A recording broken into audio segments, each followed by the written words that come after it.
All right, welcome everybody. Thanks for coming in again. We're going to get started here today. Sorry, I'm about a minute late. We try to be on time here. I was having some technical difficulties. So we're going to do this again. We get a lot of questions here about, what does freight look like? I was having some technical Doggone difficulties. it. So we're gonna do this. Sorry about that. Told you I have technical difficulties. Uh, Freight for the new year, freight for the rest of the year. What are things looking like? What are the numbers telling us? Any indexes, information, new information, old information, kind of recap what happened this year as far as what was said was going to happen, what did happen, and information can always help you out making decisions going forward. So if you haven't seen Paul before, he's been on 3 or 4 times. He's from FreightConnect.com, and his business is to help connect small carriers like most of us with direct shippers. So we'll get to that at some point here. But the man is full of a ton of information, and he won't brag about himself. So I'm going to do it for him and say that going back to January of 2021, roughly around there, was about the first time we had him on. We talked about a lot of things, what's happening with freight in the shutdown situation and the recovery, and just about every point he made was right on point. And then halfway through the year, we talked again, and he says, some things I'm seeing here, the things are starting to break down. The system is starting to be in tough shape, and talked about the port situation and called that just about spot on. So let's try to get some more of that good information here today and bring him on in here. Paul, can you hear Yes, us sir. okay? Yes, sir. All right. Well, thanks for doing this again. I know that we like to pick your brain and get all the good stuff out of you, and about everything that we've talked about and that you gave out and predicted and talked about has come to be. I don't know if it could be any closer to spot on. So thanks for that. And we all kind of look to you for information and guidance. And thank you for being a teacher in this industry with so many people that just need answers, need information. You've Yeah. helped a lot of people. You've helped me. So welcome back to the show, and let's try to do this again. Yeah, absolutely. And again, appreciate you having me on, man. It's always good talking to you, whether we're on camera or not. So, Yeah. I mean, I can talk about it all day, and and you give me an opportunity to at least talk to a live person about these things. So I appreciate the time that you always give me. Yeah. Well, we appreciate you just as much. So before we kind of get into, I guess what I wanted to kind of talk about today was, we're in the holiday season. Freight is, in certain areas, freight's just booming. That's not stopping. It's not changing. It's paying a ton. But we're seeing some weakness and some softness that maybe I didn't quite expect at the level that it's at. It doesn't seem to stay that way. We have days here where it falls off, but then it'll recover. It'll be back. Yeah. Uh, we have a lot of uncertainty, a lot of volatility going on. So I want to talk about the rest of the year, maybe the first part of next year. Pick your brain a little bit, see what the numbers say. But first, let's kind of go back, if you don't mind, to January. Obviously, this all kind of started the fall of last year. January is when he started talking about it. Kind of Mhm. walk us through what each quarter kind of looked like as far as freight and the cycles that we're in. Huh. It's a great question. Yeah, let me go back. Well, I mean, I would say looking at even going back when it all started, when I say all started, I'm talking about 2020, March, when things were being shut down. Um, and then in May, things came of 2020, things started to roar back unexpectedly. So a lot of people didn't think that the demand would be there, and it was, and all the way up to this point, everything's been at an elevated level. And with that, I mean, looking back, I always attribute it to the coronavirus. I mean, just think about it. If it didn't happen, it would not have identified, the inefficiencies that do exist and have always existed. Things would not have happened as the way they've happened. So looking at it from that perspective, that's been the one guiding force, so to speak. Coming up to January, well, even before January, say the third or fourth quarter of 2020, we've always looked like 6 months down the road. Right. So we never changed that in terms of we used to talk about Christmas in July. Right. So we're talking at that point, we would be talking about what should you be considering for, the fourth quarter. Now in July, there are decisions that are being made, product that's going to be purchased for the holiday season. So just being able to get your hands wrapped around that and seeing what's out there, what's going to be out there, and then making those connections so that you can put yourself in position by that time to be able to haul freight or to be able to position yourself in a situation to win. You start that in July. So looking at things ahead of time, we were looking at January 2021. What are things going to look like then? February, March. Well, January, February, things kind of slow down, right, after the holiday of this year, 2021. And then you also had the Chinese New Year, right? So the Chinese New Year, there was a question as to, is China, are they going to stop producing, which more than likely they were going to stop during the Chinese New Year. But this year was different, right? There was a lot of freight that was out there. There was a lot of stuff that was backed up. And it's like, is it going to just set? So they made a decision that, hey, we're going to have ports open. We're going to be moving product, right? At that time, we were already at a level, that we hadn't experienced before in regards to incoming freight. So thinking about how that would impact things here, that freight would continue to come in, it only made sense that it was going to, cause issues. But then we also had the issue of the coronavirus where, yes, over there they were having issues. We were having issues over here. There weren't enough workers. And those that were working, there were some shutdowns because of the coronavirus. So some people weren't coming into work because of it. So that played a part in this buildup. And so when you had all this freight that's coming in and you have nothing to do, you can't do anything with it, it just builds up. Now, during that time period, there were other things that were going on as well. But then you're looking at spring coming along and, what that normally looks like, what does freight look like, and movement and what have you. And then you had the country wanting to open back up. Remember, May came around, it was like the holiday and it's like masks off, go enjoy the holiday. This is before the Delta, right? Well, our thing was that we're not out of this Corona thing yet. We didn't understand why that was going on, but again, the coronavirus still existed, and it was like, it just seems like it's too early for this. And so obviously it was, and that kind of shut things down again. You had masks back on, you had issues at the ports, you had the buildup, and then going into, eventually kids are going to be going back to school. There was a big debate about that. You needed product for kids to go back to school. There's computer equipments and what have you. And there was still this huge purchase online going on, right? People were still buying stuff online. So there was still money out there. So there were just so many things going on that indicated freight there's still going to be consumer demand for goods. Okay. And so that's how we looked at it. But at the same time, we looked at it as that it was too much. It was just way too much. There was too much stuff moving. There was not enough support to handle it. And I know that I don't remember when it was, you and I were talking, and I think I said, it's just broken, or it's just about to break. There's just no answers, and at that point I kind of stopped trying to figure things out from the standpoint of, either what's going to have to happen is basically a lowering of demand, and either skip a holiday, right? Skip a season, skip the fall, skip something to get caught back up. Otherwise, it's just going to continue to compound. And now, to your credit, you were the first one that I heard say something like that, like something's going to break.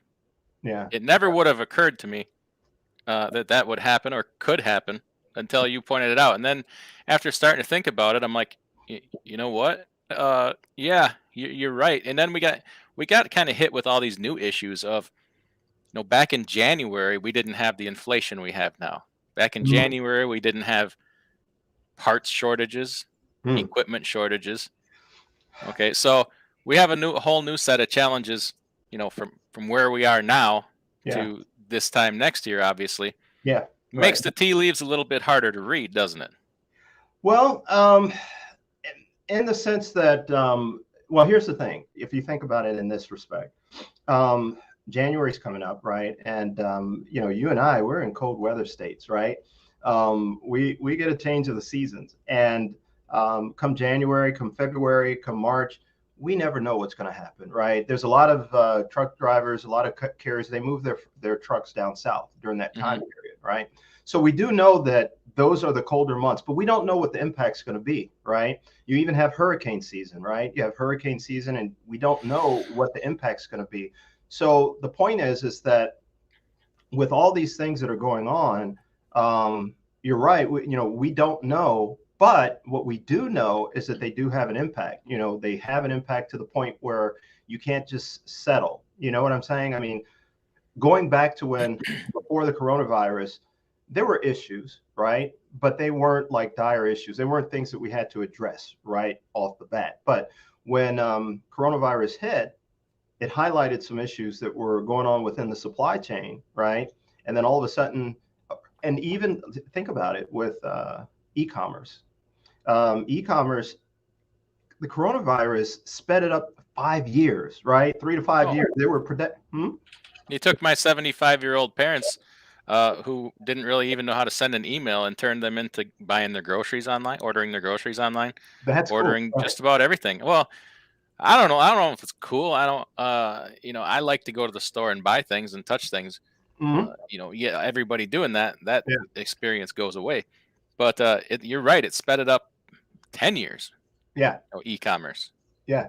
Yeah, it sped it up. I mean, and when I say cool, I mean I think from the standpoint of that we get to explore different things. You know what I'm saying? Something that's different to the point where, you know, if you don't be able to experience a thing, you'll never know about it, and you'll never get to think beyond just that experience or what you normally experience. So with them or anyone being able to experience, I haven't bought anything online in terms of groceries, but what I ended up doing was buying some other things online. I was like, oh, wow, you know what, this is pretty cool. And I started looking online, shopping online, so to speak, window shopping online, right? And I always like to do my homework before I actually make a purchase. But it was like, well, you know what, why don't I just do my homework online, right? And I can figure out, if this is the best thing to purchase or what have you. But at any rate, you're right. It sped things up to the point where there's all this freight that is going to be moving. Now, here's the thing. This is what I believe. I don't think that, just because now everyone has been online and making these purchases that, it's the go-to thing, and that it will be the go-to thing. That's just me. I think that people, unless you have a whole generation just that comes up on that and that's all that they know, I think people still want to go to the stores and will continue to go to the stores, whether it's to buy clothing. A lot of people didn't buy clothing during the pandemic, and I think that's on the rise. But going into the store and making a purchase, I think buying cars has been a big thing online. They've been pumping that up. I hear a lot of commercials about it, and I've got a friend who's in the auto business, and he says people are buying cars unseen. They make the purchase. So it is a big thing. It is a part of our lives now, but I think people still want to go to the stores, and make purchases. Right. So it's a thing where when we come into next year, January, I think that it's still going to be, I think we can still look back on what history has been and say that January there's going to be a slowdown. I think that February, I think that businesses are going to be thinking about how to replenish, right? And I think that they're going to be focused on that. I think people are going to spend a lot of money this year for the holiday. And I think that coming the next year, they're going to figure out, how to pay that stuff off or how to build back up savings or whatever the case may be, whether it's getting a job, right, going to work, right.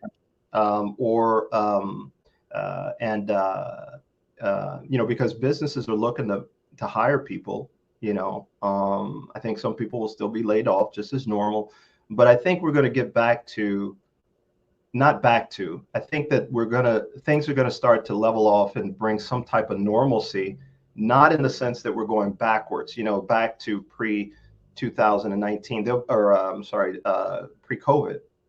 I think there'll be some characteristics of it, but I think that things will be at a different level. I think we're Well, going. there's this new thing out there that people like to say that this is the new normal. Okay, that trucking this way with these freight rates and these volumes is the new normal. And Hmm. my general opinion of that, and it's not to be of offense to anybody, is that line of thinking kind of can show, number one, a lack of experience and maybe a lack of understanding that things can't be this way forever. Like, it's not good for the economy as a whole. Like, I'm all for higher freight rates. Don't get me wrong, but people don't have the ability to pay these rates as the new normal forever. You can only pass along so much to the consumer before the consumer stops buying. So then you walk that fine line of, okay, how much can we pay, Yeah, and people still buy our items. yeah, Uh, yeah. what's your general opinion of? You don't have to be specific, of this idea that this is the new normal. Like, this is the way things are for now on. Um, there's elements that you can take in terms of that, yeah, that there's a new normal here, and I think in regards to things being elevated, yes. In regards to let's say transportation specifically, and the rates at the level that they're at, I don't know about that one. Because again, traditionally, or looking back in regards to our industry, there's ups and downs, right? Is just how it has been. Hmm. And I call, you and I've talked about it. There's a lot of things that are artificial, right now. And when I say artificial, I mean that it was not, just the business cycle taking place, and then, things took place the way they would, based on normal conditions or situations. We had the coronavirus. I mean, this was a once in a lifetime thing that occurred. I mean, there's been a lot of things that have happened in my lifetime, a lot of major events, but this is something that will be in the history books, Well, right? it's like you were saying earlier. Your parents say, "Well, back in my day, we dealt with this and we dealt with that," and you made the point that 50 years from now, we'll be telling our grandchildren, "Well, we dealt with coronavirus. We dealt with this as a hard situation for everything." Uh, and I never really thought of it that way. You're right. This is hopefully a once in a lifetime event. Mm-hmm. Yeah, yeah. It's, you're looking back. I mean, like right now, as I mentioned, there's everyone that that can remember what we've been through the past year and a half. Um, we all lived through this, right? And it was, and we're still are, we're still going through it. And this is something that is like, this, we're getting an education right now. There will be kids that will be going to school, and they'll be learning about this stuff, and they'll be able to ask us, hey, what was it like? You know what I mean? We'll be a part of the textbook. We'll be able to tell them what it was like. I don't know what it'll be like at that time, whether it's 20 years from now or whatever the case may be. But the point is that right now we can absorb what's going on, and learn, ourselves. This is our classroom right now. All these things that are happening, and hopefully it'll make us better, tomorrow, next year, next month, in terms of how we conduct business, how we do things, how the government handles things, or what have you. But this is our classroom right now. So there's a lot of things right now that are going on that, we, I don't know. There's just, it's really fascinating to me. I just look at it from the standpoint of, it's a classroom. You know what I'm saying? Okay, so it's this is a classroom. This is your classroom, Mhm. and we've all come here today to learn Oh, from you, because I think everybody in here wants to know. I mean, me personally, I have a level of uncertainty right now. Like, I look yeah, at after the new year. Okay, we get through Thanksgiving, we get through yeah, Christmas, the new year, yeah. and okay, I have trouble wrapping my mind around. Okay, then what? What do we have, that big next thing to look forward to? And I'm like, I'm having a hard time, and it puts a level of uncertainty into my head. Right. And I understand that we're still in the resupply mode. We're still waiting on all these parts. We're still this. We're still that. Like we're Yeah. still, but like my spidey senses tell me that just things that aren't right. Okay. Okay. Maybe some other people are feeling that. I don't know. I might be alone. Yeah. But it's kind of where I'm at. So we're all kind of looking for. I mean, obviously you don't have a crystal ball, but a lot of us want to know where to go with our businesses. What should we Yeah. what should we be looking for? You know, because the people here, they always want to stay ahead, and improve, be ahead of the next guy, Hmm. improve themselves. Maybe some of Good. them have employees. They're maybe trying to decide, should I be hiring? Should I be just chilling for right now? Hmm. Should I pay the prices for this overpriced equipment, or am I looking at some possible slowdown where if I buy this expensive equipment, I'm in a pinch? You Yeah. know, so it's kind of, you know, it's I feel like I said, with the new things, with the inflation, with the shortages, and with this and with that, there's maybe a level of uncertainty gets a little bit higher as the year gets a little bit older. Hmm. Okay. Okay. Even I mean, obviously things were uncertain back in January, and like who the hell knew what was going to happen with the employment, and are they going to open things, are they going to close things? But we have all these new problems we haven't really dealt with before in this country. Now, for some reason, we have shortage of fuel. We don't have a war going on. We don't have hurricanes. We don't have Yeah. refineries blowing up. We don't. So why are we looking at a 50-gallon rationing, 60-gallon rationings at fuel stops around the country? Yeah. Yeah. Obviously not everywhere, but it's just two and two don't add up to four for me right now. I feel a little bit uncertain. So is there anything you can, you know, provide that's like, oh, okay, I need somebody smarter than me to explain it to me. So then I just call you. Oh, wow. Okay. Well, well, what I end up doing when you call me, I ask you questions, and then it's like, okay, well, let's see, but um, the thing is, like you mentioned about fuel, I did, hear some things when in California, I think it's like fuel prices is the highest in the country, right? And they've had some issues, is what I'm understanding. There have been some setbacks, and a lot of businesses, industries are having issues with labor, right? Okay. And so if we just clump it together in that respect, if you can't find people and you need people, what's the one thing that we think to do, or that they do? They increase the rate, or pay, right? And so to attract people, it's the same way in our industry, right? I mean, think about it, drivers. When we talk about driver shortage, right, whether it's real or not, it is a fact that companies are looking for good drivers, quality drivers, and what have you. And we think to give bonuses, right, increase pay, and but they're always moving from one company to another. But the pay is increased. So in increasing the pay, that cost has to go somewhere, right?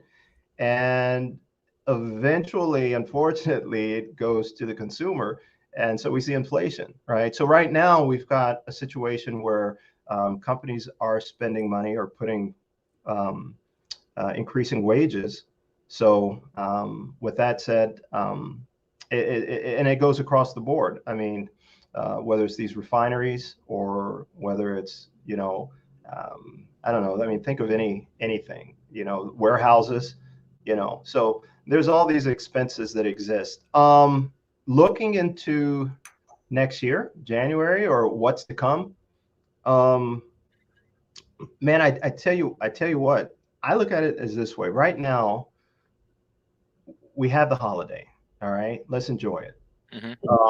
Last year, it was a challenge. You hear a lot of people, man, I haven't seen my grandmother in a year. I haven't this and that and what have you. And now with the Delta subsiding, a lot of people are going to travel. People traveled this summer, right? People wanted to get out. And I think that we should celebrate, however we can. I mean, we want to be safe about it, right? But at the same time, there is an expense to it. So people are going to spend money to travel. The holiday is here. People are going to spend money for that. Come next year, come January, people are going to, I think, retract on that. They're not going to spend as much money. But we do need to look at the fact that businesses need to replenish. I mean, it is what it is. They need to get product into their warehouses or wherever they put it. They need to do that. Transportation is a part of that, right? So here's the thing. We always talk about build relationships, right? And you talk about it as well. I mean, you talk about it from the standpoint of not just, carrier shipper, right? It goes beyond that. It goes to the brokers, right? It goes to the dealership. It goes to the bank. It goes to, you want to build relationships. Okay. Think about some of the shippers that you've talked to in the past. Maybe they weren't moving freight, or maybe they had everything together at that time. They didn't have a need, or they said they didn't have a need. Why not reach out to them? Again, why not reach out to those people, see what's going on, see what's happening, and what have you. Find out about, like you and I talk about what's going on in the Northeast, or rates are changing here and there, or what have you. Maybe there were some shippers that you had reached out to or had the opportunity to reach out to in the past and are in those areas. Just have a conversation with them. Hey, tell them what you're noticing, and just have an honest conversation. See what they have to say, about it. Those are good people to communicate with. You're building relationships. At some point, maybe what happens is that you end up moving freight for them, and during this time period where, there is this uncertainty, I think conversations are great. And I think that during having those conversations, as we build relationships, you're putting yourself, I think, in a better position, come 5 months down the road, 6 months down the road, and what have you. The knowledge that you gain, it's good to have that. You can use that when you are dealing with other people. You may have someone down the Southeast that you talk to, and they move food product or whatever, and you talk to them and are able to have a good, honest conversation about what's going on. That makes you that much smarter, much more smarter. I mean, it does me. You and I are talking all the time. I become smarter just because I'm talking to you. You fill me in with a lot of good stuff. It's mostly just a bunch of BS. Oh, now I know. So let me ask you. You talk to shippers. That's what you do. That's your business. Okay. Yeah. And you're not asking you to give away anything they say, but in your general conversations with them. Yeah. Okay. This summer we heard, you expressed when you talked to them, they're like, we need trucks. We've relaxed maybe our standards for smaller carriers. Maybe we're willing to talk to people we hadn't before. Yeah. Are those conversations changing now? Are they worried? Has anybody expressed that they're worried about we can no longer pay these kinds of rates? We're losing our ability, or are we just losing our willingness to pay? Mm. Have you heard any of that? Yeah, I think it kind of varies. I mean, so I'm thinking one in particular. I mean, right now, this gentleman, he's over a bunch of warehouses, right? They're warehouse, and they have all these different warehouses, and they have one client where basically they helped them build this one warehouse because they had a need, and wanted them to develop this warehouse strictly for their product, right? And so they're trying to get away from brokers. Again, I'm not saying anything's wrong with brokers, but they have reasons why they're trying to get away, from brokers. Okay.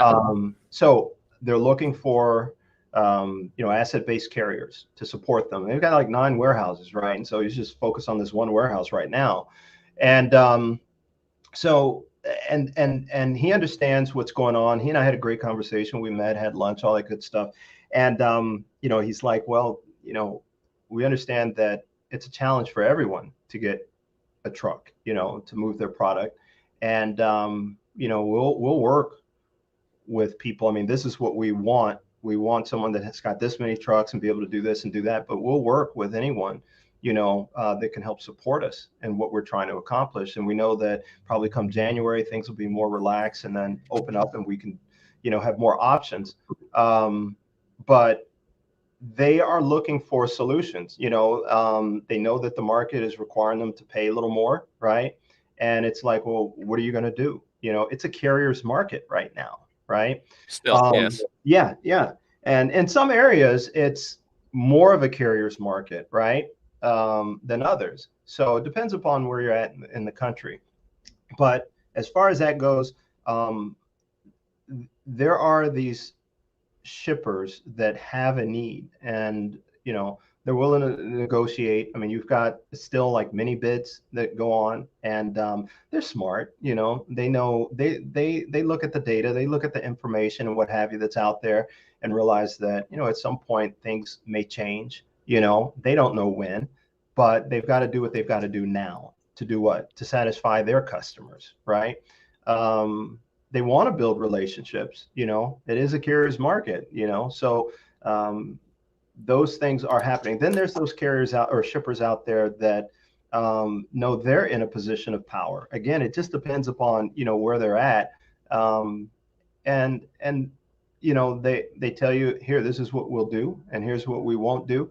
And there's a lot of carriers that want their business. So it's just a hodgepodge of things. But here's my thing. Again, going into this season, the holiday season, mail still needs to move. There's those opportunities. You have where it is going to end. This holiday season will end, and when it ends, we're going to come into January. People are going to be on vacation. There's going to be snowstorms. There's going to be all of that stuff.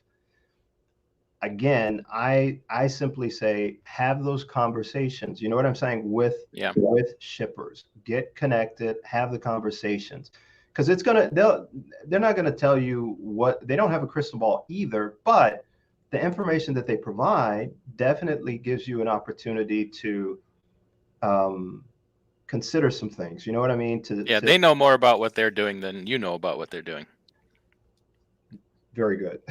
So let me ask you this. This is my big question of the day. Yeah. This is what's bugging me. So through this whole thing, especially going back to the beginning of these astronomical freight rates, part of the reason we had them, well, not part of the reason, but what happened was shippers didn't want to contract freight at those extremely high prices. Right. So they left it to the spot market. Okay. Now that made volumes in the spot market just astronomical, which a lot of people have gotten used to, and that's not typical run-of-the-mill spot market to be that busy. So over the course of time here, with things, people kind of figuring things out, and customers realizing, okay, I am going to have to increase my contract rates. Something that people lose sight of is that when freight starts to go back to contract rather than spot market, we're going to see less volumes in spot market, and that is going to bring rates down. It's not necessarily a decrease in freight volume. It's just being contracted instead of spot market. 100%. So are you seeing freight being sucked back in to that, to that contract freight, rather than, people saying, okay, I'm going to, I might have to lock in $3.50 a mile at a contract rate, but I'm done paying $7 a mile on the spot market. Yeah. Are you seeing that kind of happen? That's a good point. Yes. And to add to that, there is also where there was a limitation in regards to options, as to moving freight. So, you may have had where the rail cars, right? There was that challenge of having capacity to move it on rail.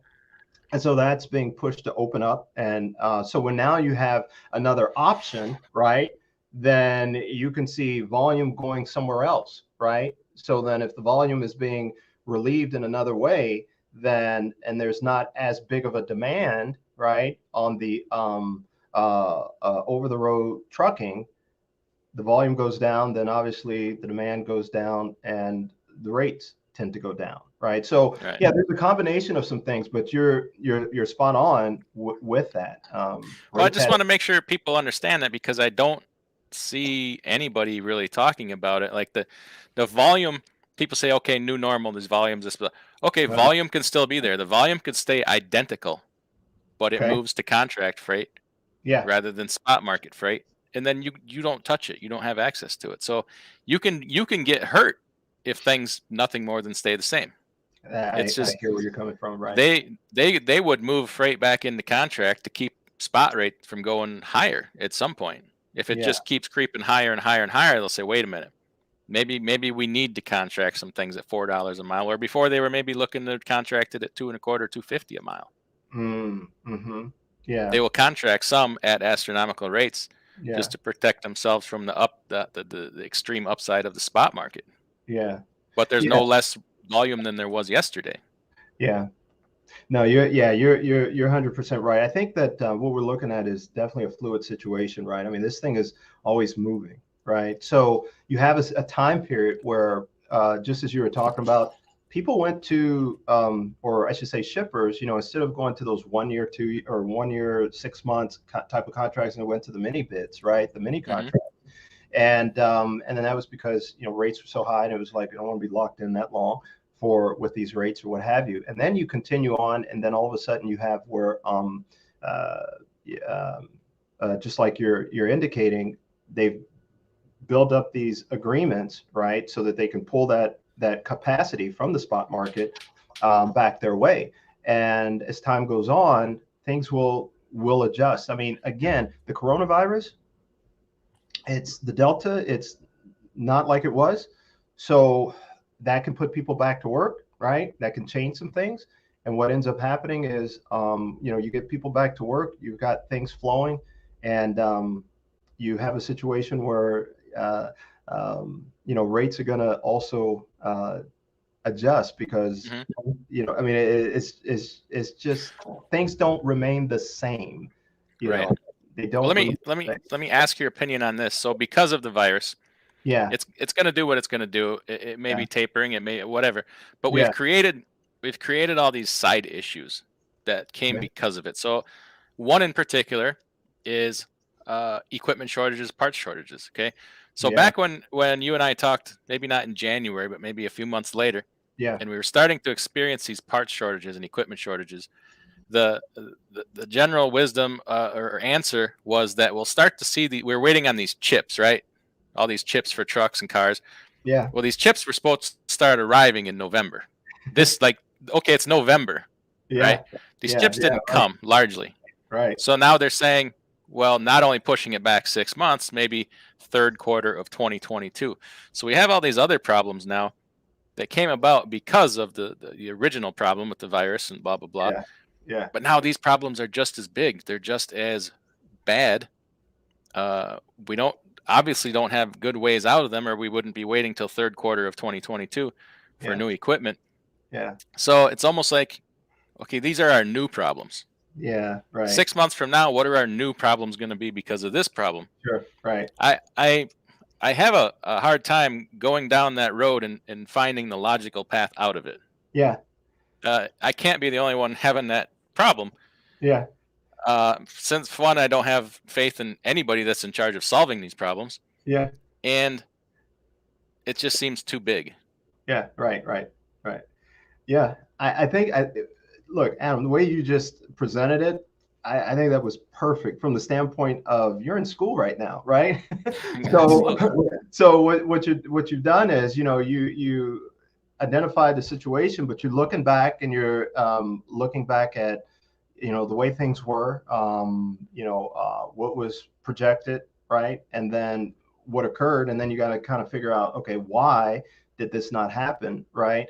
And you end up putting that in your equation when you're thinking 6 months down the road, right? So we take all this information that we have, and then we kind of try to formulate, our own opinion, our own thoughts, but we're interjecting it into what we know, and again, for me, what we know is that we're coming into, this never changes. We're in November, December, and we're going to go to January, February, March. We can look back and see what has always been, Chinese New Year has always been there. The holidays have always been there. What has that always been about, and then, and what do people want to experience during that time period? Then we take these things, these unknown, these things that you're talking about, and then we kind of throw it in there. We can throw it in there from the standpoint of, okay, if it happens, well, probably this is what is going to be the result. If it doesn't happen, right, in terms of the chips, if they don't come through, then probably this is going to be the result, right? So we try to take a baseline and then add these things that we just cannot control in there, but we take it from both spectrums, right? So as far as that goes, no, we cannot predict what will happen, but we can kind of predict what possibly would happen if this scenario occurs, right? So if we were to get the chips, on time, or as when they say, as we should have had them by now, man, I think it would help to solve a lot of things, right? Address a lot of things. But here's the thing too.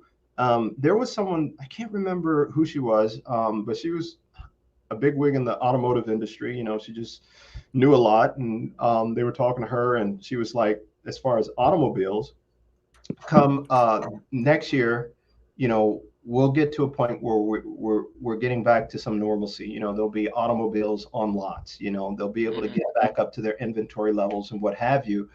And the way things are going, I don't know. There was a report of this dealership. They normally have 900 cars on their lot, I think it was the number. And today they have 60 new cars on their lots, right? I've got a friend, he said normally they have over 200 on their lot. He said they probably got 10 on their lot, new cars, right? If you, in terms of matrix, in terms of numbers, the auto industry, the production is very low. I mean, it was really high at one point, and now I can't remember, was it July or something like that? And today, I mean, it's just dropped. It's just fallen, and it's because they can't get the production out there. But at any rate, talking about what you're talking about, getting to 6 months down the road and predicting and what have you, I think that the semiconductor chips, I look at it like this: what it is what it is. I mean, I don't think that that's going to change until it actually changes. You see what I'm saying? So well, let me throw a whole nother wrench in this scenario here, because it's the other thing weighing on my mind. Okay, nobody has a crystal ball. We don't know what we don't know what the economy looks like or the freight looks like come second quarter or third quarter next year. Okay. So right now we're waiting on all these supposed chips. We're waiting on vehicles. We're waiting on trailer orders to be fulfilled. We're waiting for truck orders to be fulfilled. We're waiting on all these things that supposedly, when they come, are going to fix our problems. Okay, what if that time gets here when these things start to arrive and there's no more demand for whatever reason? So we have no more demand for all these trucks because freight volumes are in the tank. Maybe possibly due to inflation, consumer spending goes down because inflation is too high and people can't afford it anymore. There's we have another situation of crisis, the pandemic or whatever, maybe war. Who knows? A year is a long time in this world. How fast things change anymore. 1 month. So so next year comes second quarter, third quarter, things start to arrive and there's no more demand. Then what? Okay. That's a bad scenario. Yeah, it definitely. I mean, there are vessels that are being built. These things take time to build, right? And so the order for them to be completed, I mean, you're talking about 2023, 2024. But I mean, is it to replace existing vessels? I don't know, but they're building them based upon demand today. I mean, what's it called? DHL. You and I have talked about this. Yeah. They put a lot of money into infrastructure, because they cannot meet the demand right now in terms of volume. But that's today, right? Yeah. So by the time it's a 2-year project, 2 years comes, is the demand still there? Right. I mean, these are supposedly the things that are going to save us and solve all our problems. Yes. And we're putting an awful lot of faith in that. Yes. And here's the thing. This is the way I look at it. I don't know specifically what that's looking like, but I always look at it this way. When we have these situations, these black swan events, or what have you, I think innovation is moving at its best, right? If one loses their job, right? A bunch of people are losing their jobs and what have you, then all of a sudden we figure things out, right? We end up doing things that we've only thought about doing, right? It allows us to make make those type of moves and become innovative. We innovate ourselves, right? So I'm really excited in that respect. So the point is that even though we don't know what's going to come about in 6 months, and if the demand goes away, even if it goes away, my hope is this: is that we have been able, something has forced us to innovate even for that. You know what I'm saying? So if again, if we were to have a black swan event in 50 years, hopefully things that happen today, right, will allow us to deal with that in a much better way. So Yeah. I don't, go ahead. Man, I sit here and listen to myself talk today, and I sound very negative, being, perfectly honest. And I don't mean it to be that way. But the level of uncertainty in my mind, I guess, okay, here's something that maybe why everybody can be on two very opposite ends of the spectrum with this Okay. is, what do you have riding on it? Okay. Yeah. If I'm a guy, I got one truck with Okay. trailer, maybe I'm in a really good situation where everything's paid for.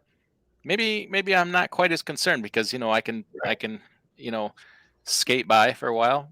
Okay, if I'm a guy with a truck and a trailer and it's heavily leveraged, where I just got in and I had to pay ridiculous amount of money for equipment and all my startup costs. Well, now I'm sweating it a little bit more. But when time comes, if things do turn around and go south, that guy that is not heavily leveraged will say, okay, screw this. Maybe I'll take a month off. Let them things correct. But the guy that's heavily leveraged will be like, this thing's got to move. Like, I got to move freight at any cost because I got $5,000 a month in payments to make.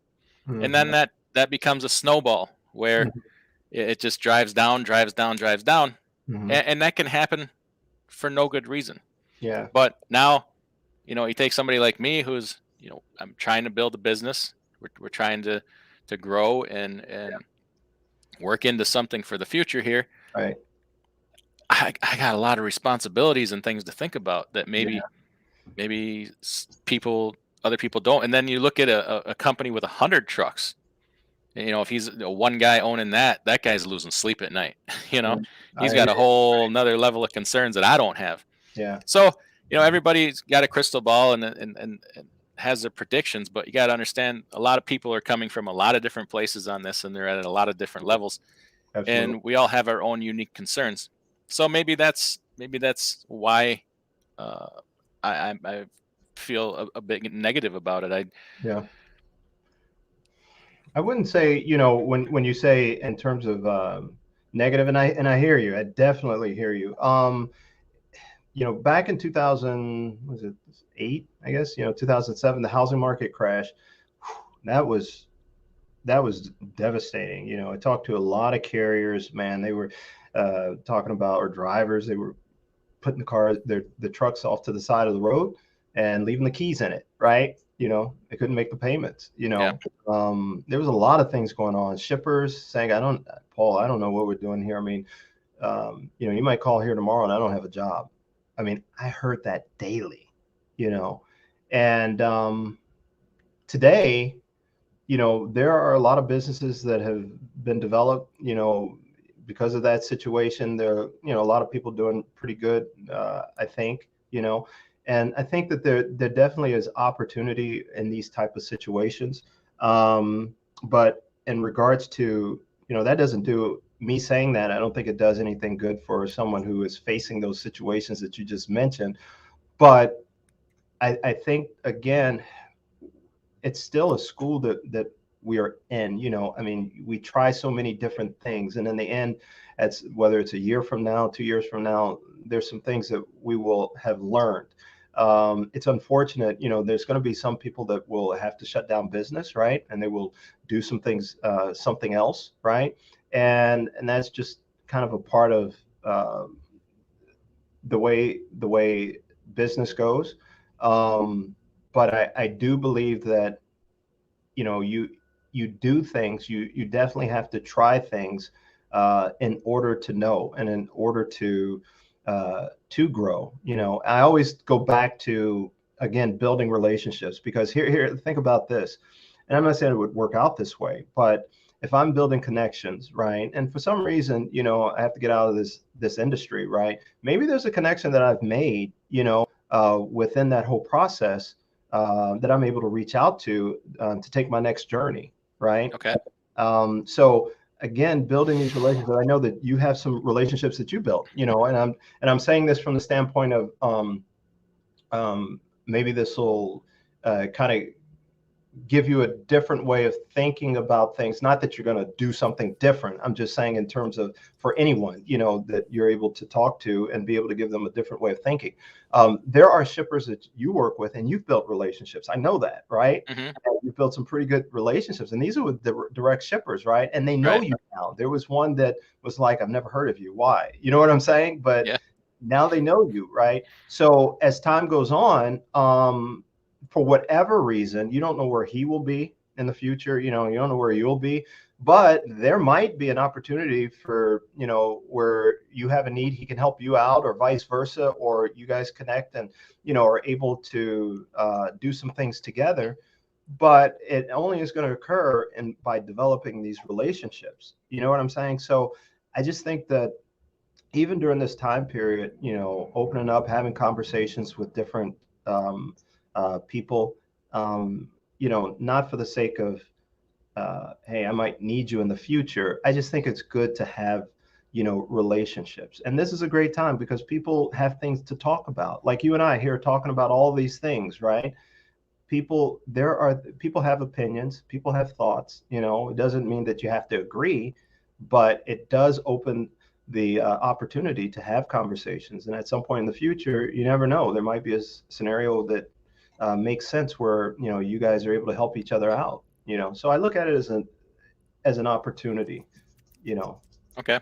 If that Well, makes sense. that's, and we might as well, like, I want to plug you here for a minute because I think it's worth it. That's kind of what you do, is help people connect, make those relationships and make those connections, Yeah. and teach. You're very much a teacher. So I got your website at the bottom of the scroll here. Okay. Why don't you give out? I'm going to put your email up there for a second. Why don't you go ahead and give out your contact information for people that would want to contact you Yeah. in such an event? Yeah. Again, yeah, I'm at what is it? Paul at fr8connect.com. So Paul.k at fr8connect.com. And you can also reach me at 866-342-0040 extension 109, 866-342-0040 extension 109. Okay, perfect. Yeah. So, being, we're in class today. You said this is a classroom, so I'm gonna put you to the test a little bit because I know you've Life been is a around. classroom.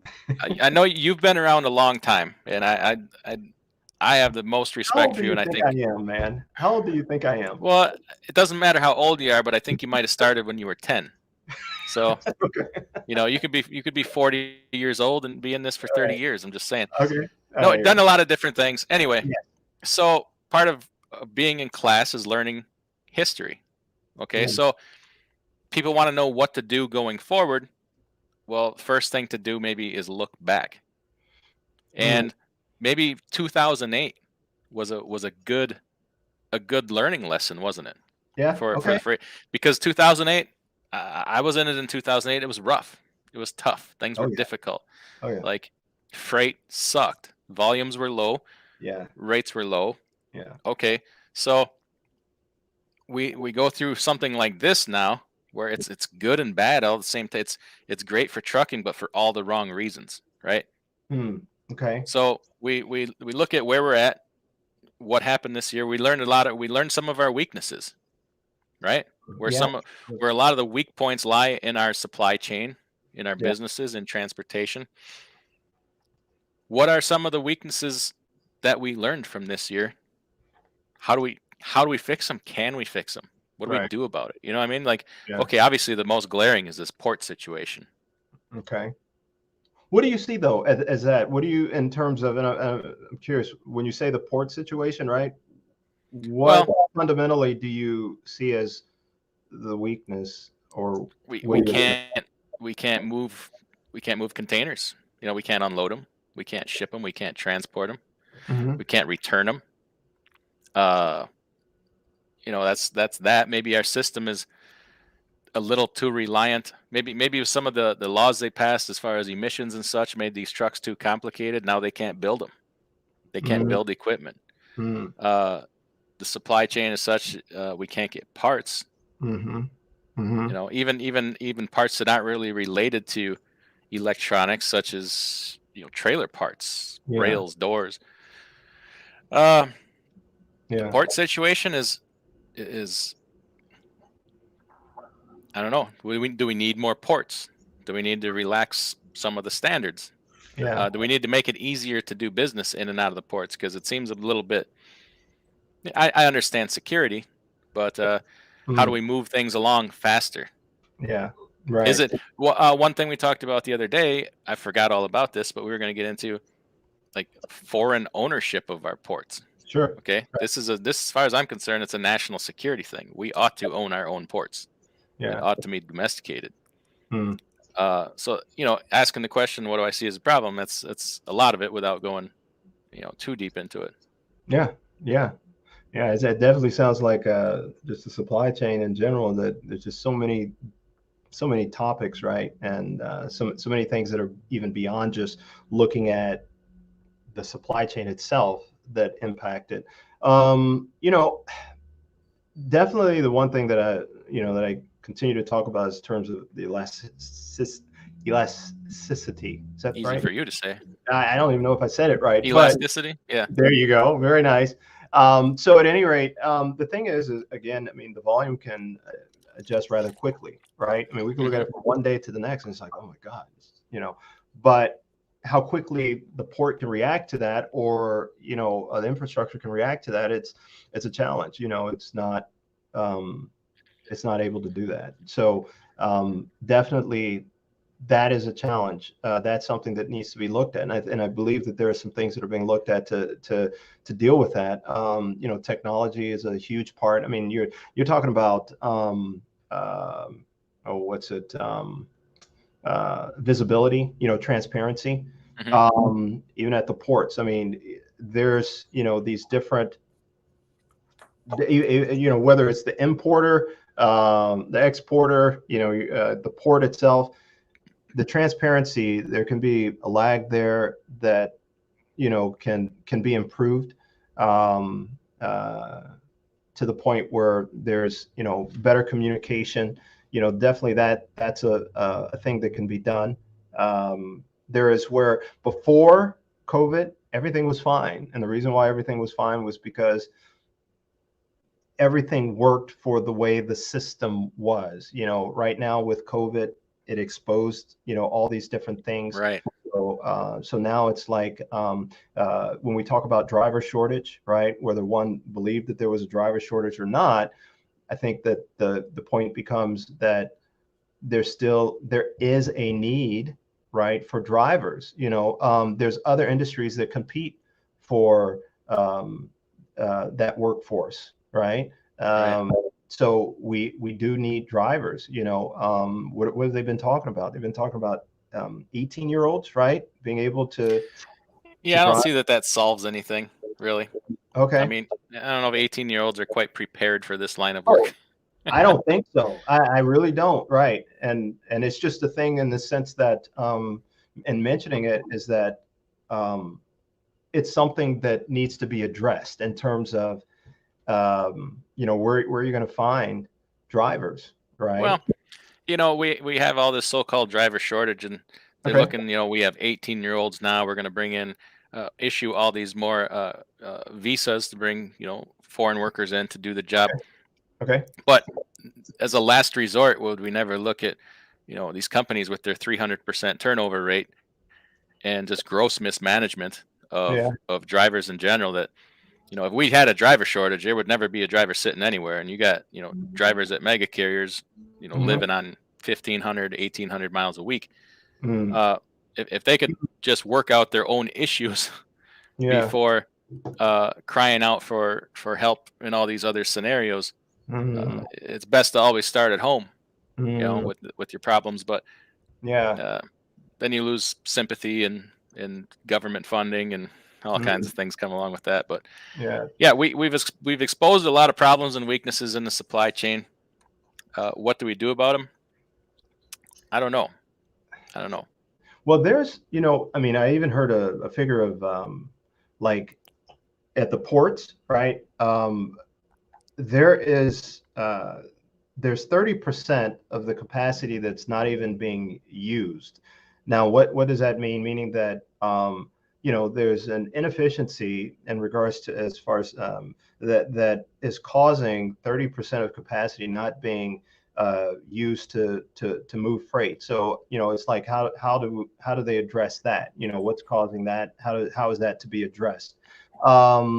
You also go back to you've got the Biden agenda where administration where you have the fees, right, for the port fees. If it's been setting for was it 9 days? I think after 9 days it's $100, right, and then it compounds every day after that. And it's $200 the next day, $300 the next day, and on and so forth.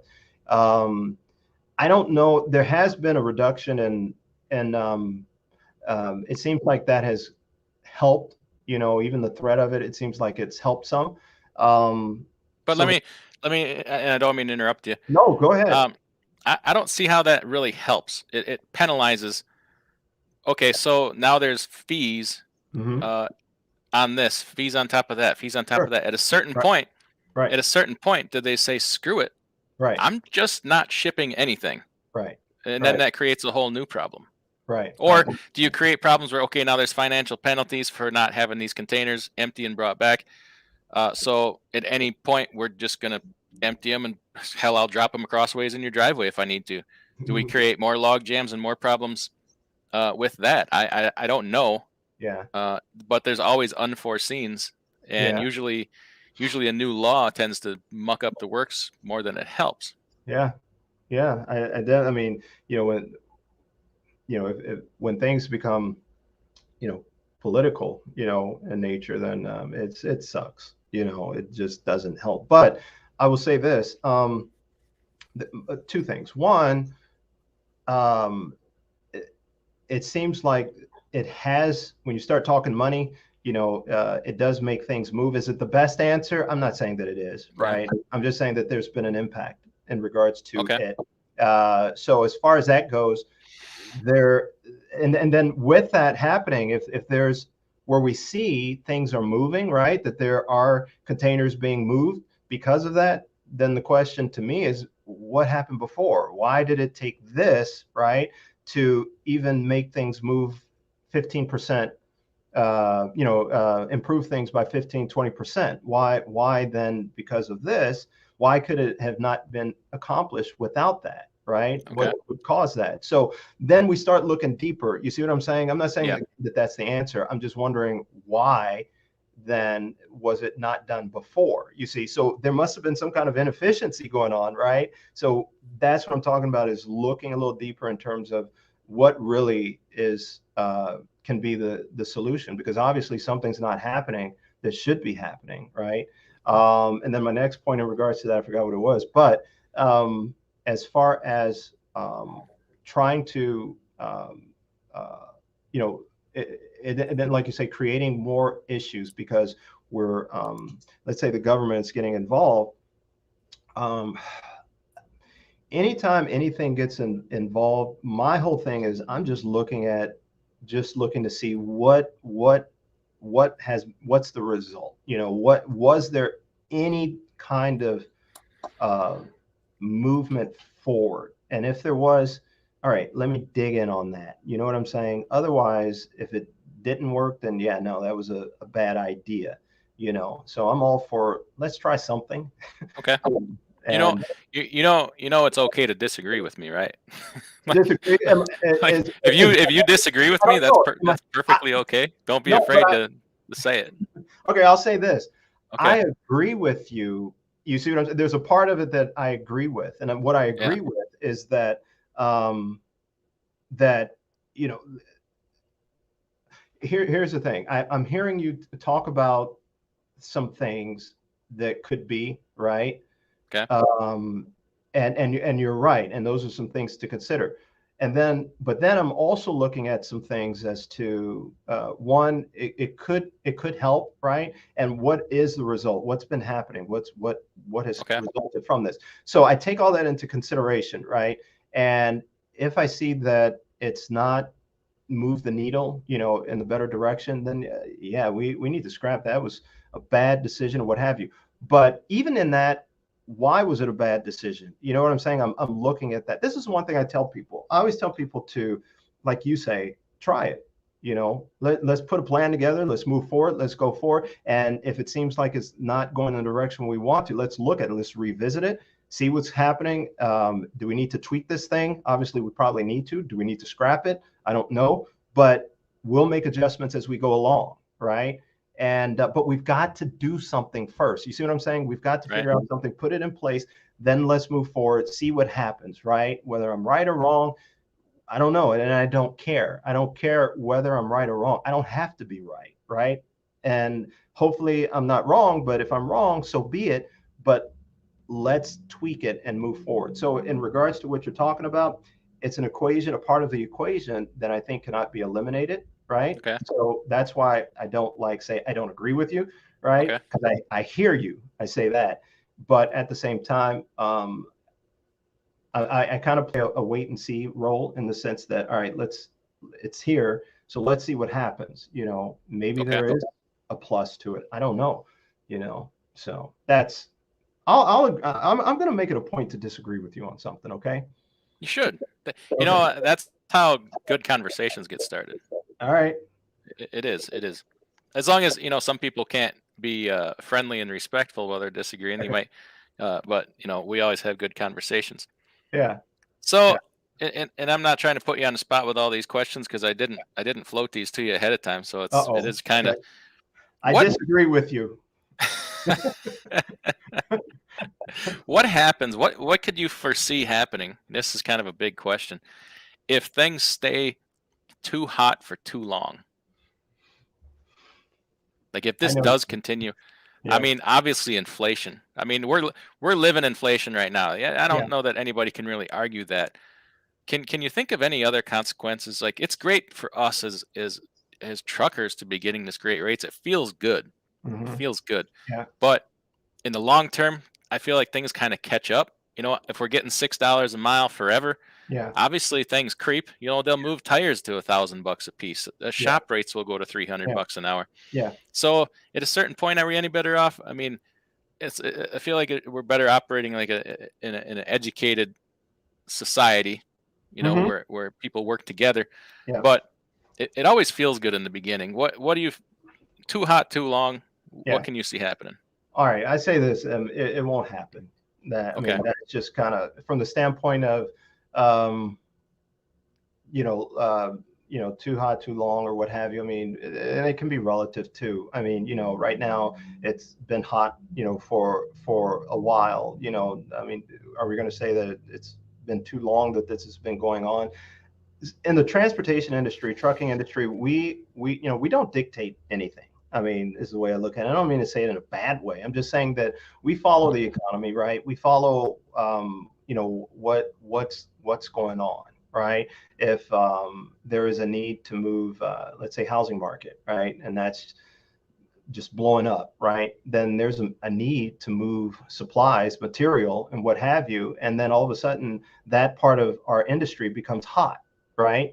So we're following along with what's going on in the economy. And so as far as, there's economic policies, right, that create price demands or, the increase in prices or the lowering in prices and what have you. So there are those people that we may not have faith in them, but, they're going to make decisions that will help to try and control that type of stuff, and trying to get people to get back to work, increase jobs. I mean, we got the infrastructure bill, right, that's going on. So there's where, hopefully that's going to create, well, it will create more jobs, right? put more money into people's pockets, give them opportunity to spend money, invest, and what have you, and things like that. So there's so many factors that are going on. In regards to transportation, it continuing to experience what we are currently experiencing, the $3 a mile, something that's realistic, right? Right. $5 a mile, that's realistic. $10 a mile, um, that's, even if somebody has experienced it, that's not normal. You know what I'm saying? That's Right. not a normal thing. So right now we're at an elevated scenario. It will change. It's not going to remain like this forever. It's going to change. When will it change? I'm not sure, but next year I think that because of the Delta, uh, kind of going away, there will be an adjustment. People will be able to, feel comfortable being in the store probably without a mask. I mean, I've gotten used to it now. It's like, oh man, where's my mask? But people will feel comfortable with that. People will feel comfortable going back to the stores, trying on clothes, right? People will see their stuff on the shelves. We will get back to that. That's Life going, goes on. Life has to go on. The life will. alternative is not great. You know. Well, life is going to go on, and we will experience something different in the future. There will be another life-changing event, Right. at some point. But, we're going to get back to that, whatever that normal is. Might not be pre-COVID, but there'll be something that we'll be used to, and life goes on. Okay. Well, I'll have to. I'm seeing. Let me tell you kind of what I've been experiencing. Mm. A lot of cancellations, Yeah. load cancellations. Yes. Um, and for whatever reasons, there can be shenanigans. Obviously, people play games, Mm-hmm. but it seems to be getting to the point where a lot of things is less of a priority to ship. They're really prioritizing. Does this really need to go that bad that we need to pay this price today? Sure. Could we push it off for 2 days and ship it Yeah. then and save a bunch of money? Yeah. Uh, that's a sign that people are starting to get a grasp and prioritize, and maybe Yeah. not necessarily losing their ability to pay, but it's not becoming a priority like it was 6 months ago when Mhm. you know things it had to go. Things were so hot. We've already hauled a lot of holiday freight. Yes. People started hauling holiday Right. freight early this year, so that's not as Absolutely. big of a priority. Right. So they're prioritizing now. Now they're losing their desire to pay. If at astronomical rates, could you see folks, companies losing their ability to pay because they have budgets, they have people to answer to. They can only mark their goods and services up so much before people just say, you know what, I'm not going to buy that. Yeah. Do you believe we're anywhere close to that? Yeah. Oh, yeah. Absolutely. I mean, I think we've been there. I mean, I think there's a lot of companies that have canceled orders, right? Hmm. Overseas orders and what have you. I mean, whether we want to look at it on a global scale or look at it from stuff being imported or just even on domestically, that is always a factor. It's one of the, remember when you and I talked early on when we got together and you were reaching out to some of those shippers, and one of the things I said that talk about all these different things. You're going to talk about rates and what have you, right? But it should not be the main conversation, right? Right. But it will be a part of the conversation. You can't eliminate it, right?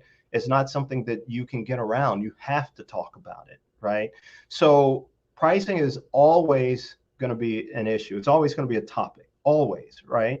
And at some point, it will be a situation where you have to make a decision. Is it worth it that we move this product?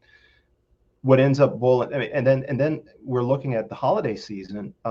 It's always been traditionally that a lot of companies, they go in the black during this time period, right? This is where they make their money. Now, if you don't have product, what happens? If this is the time period that you rely on for your entire year, So there are some companies that can weather the storm, right? And then there are some companies that won't be able to weather the storm. So Yeah.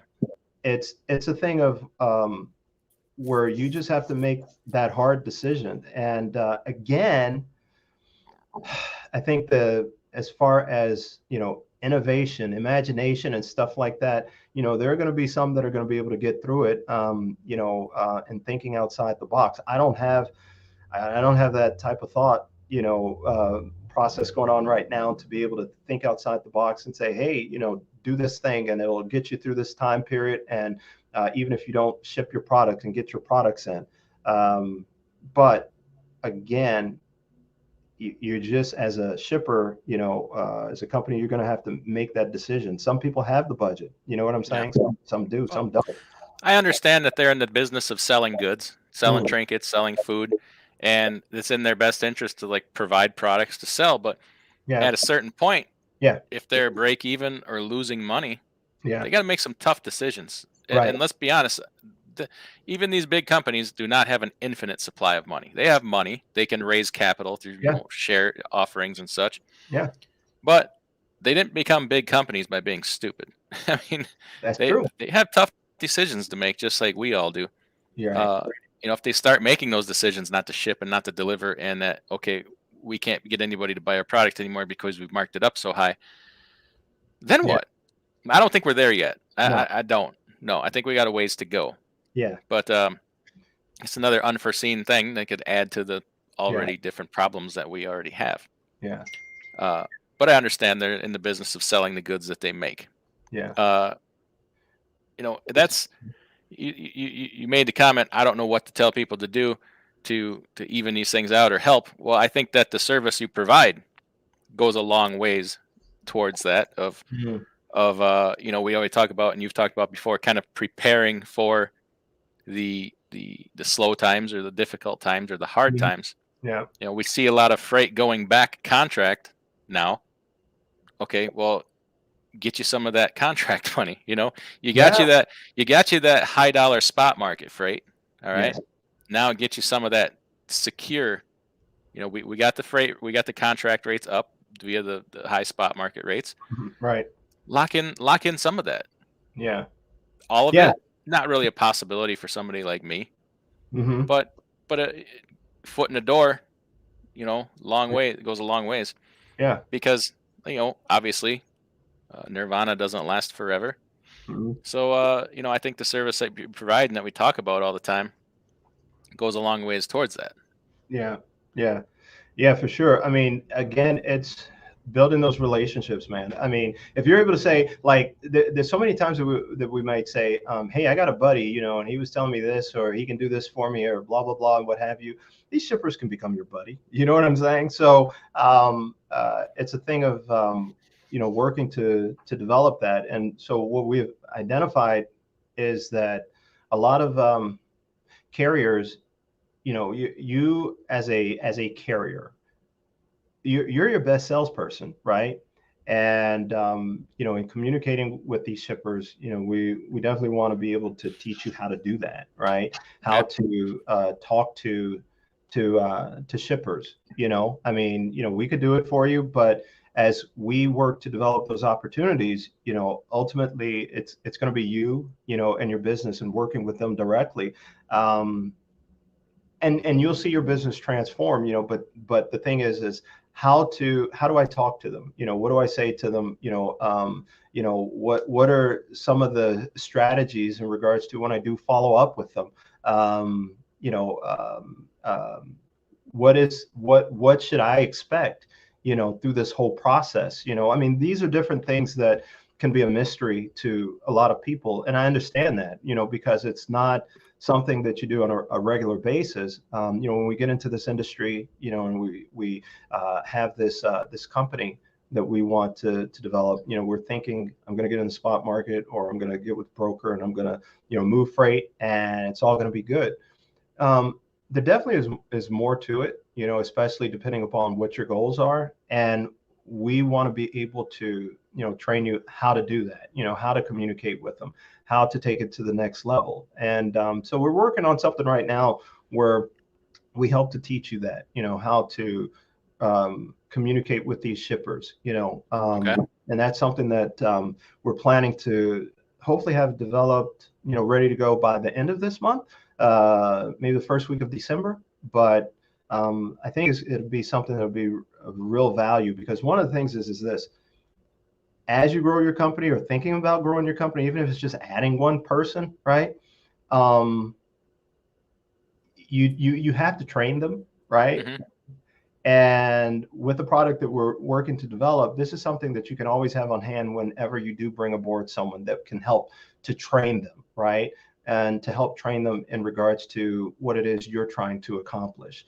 So as you bring more people on and you have this tool to be able to train them in that way, then you can have people at every level being able to communicate with your clients, in the proper way, be able to have that consistent message, that consistent effort to help your business grow. So we're working on this sales training program that I think could be very helpful to a lot of businesses, even those that aren't in the industry, that are considering getting into the industry.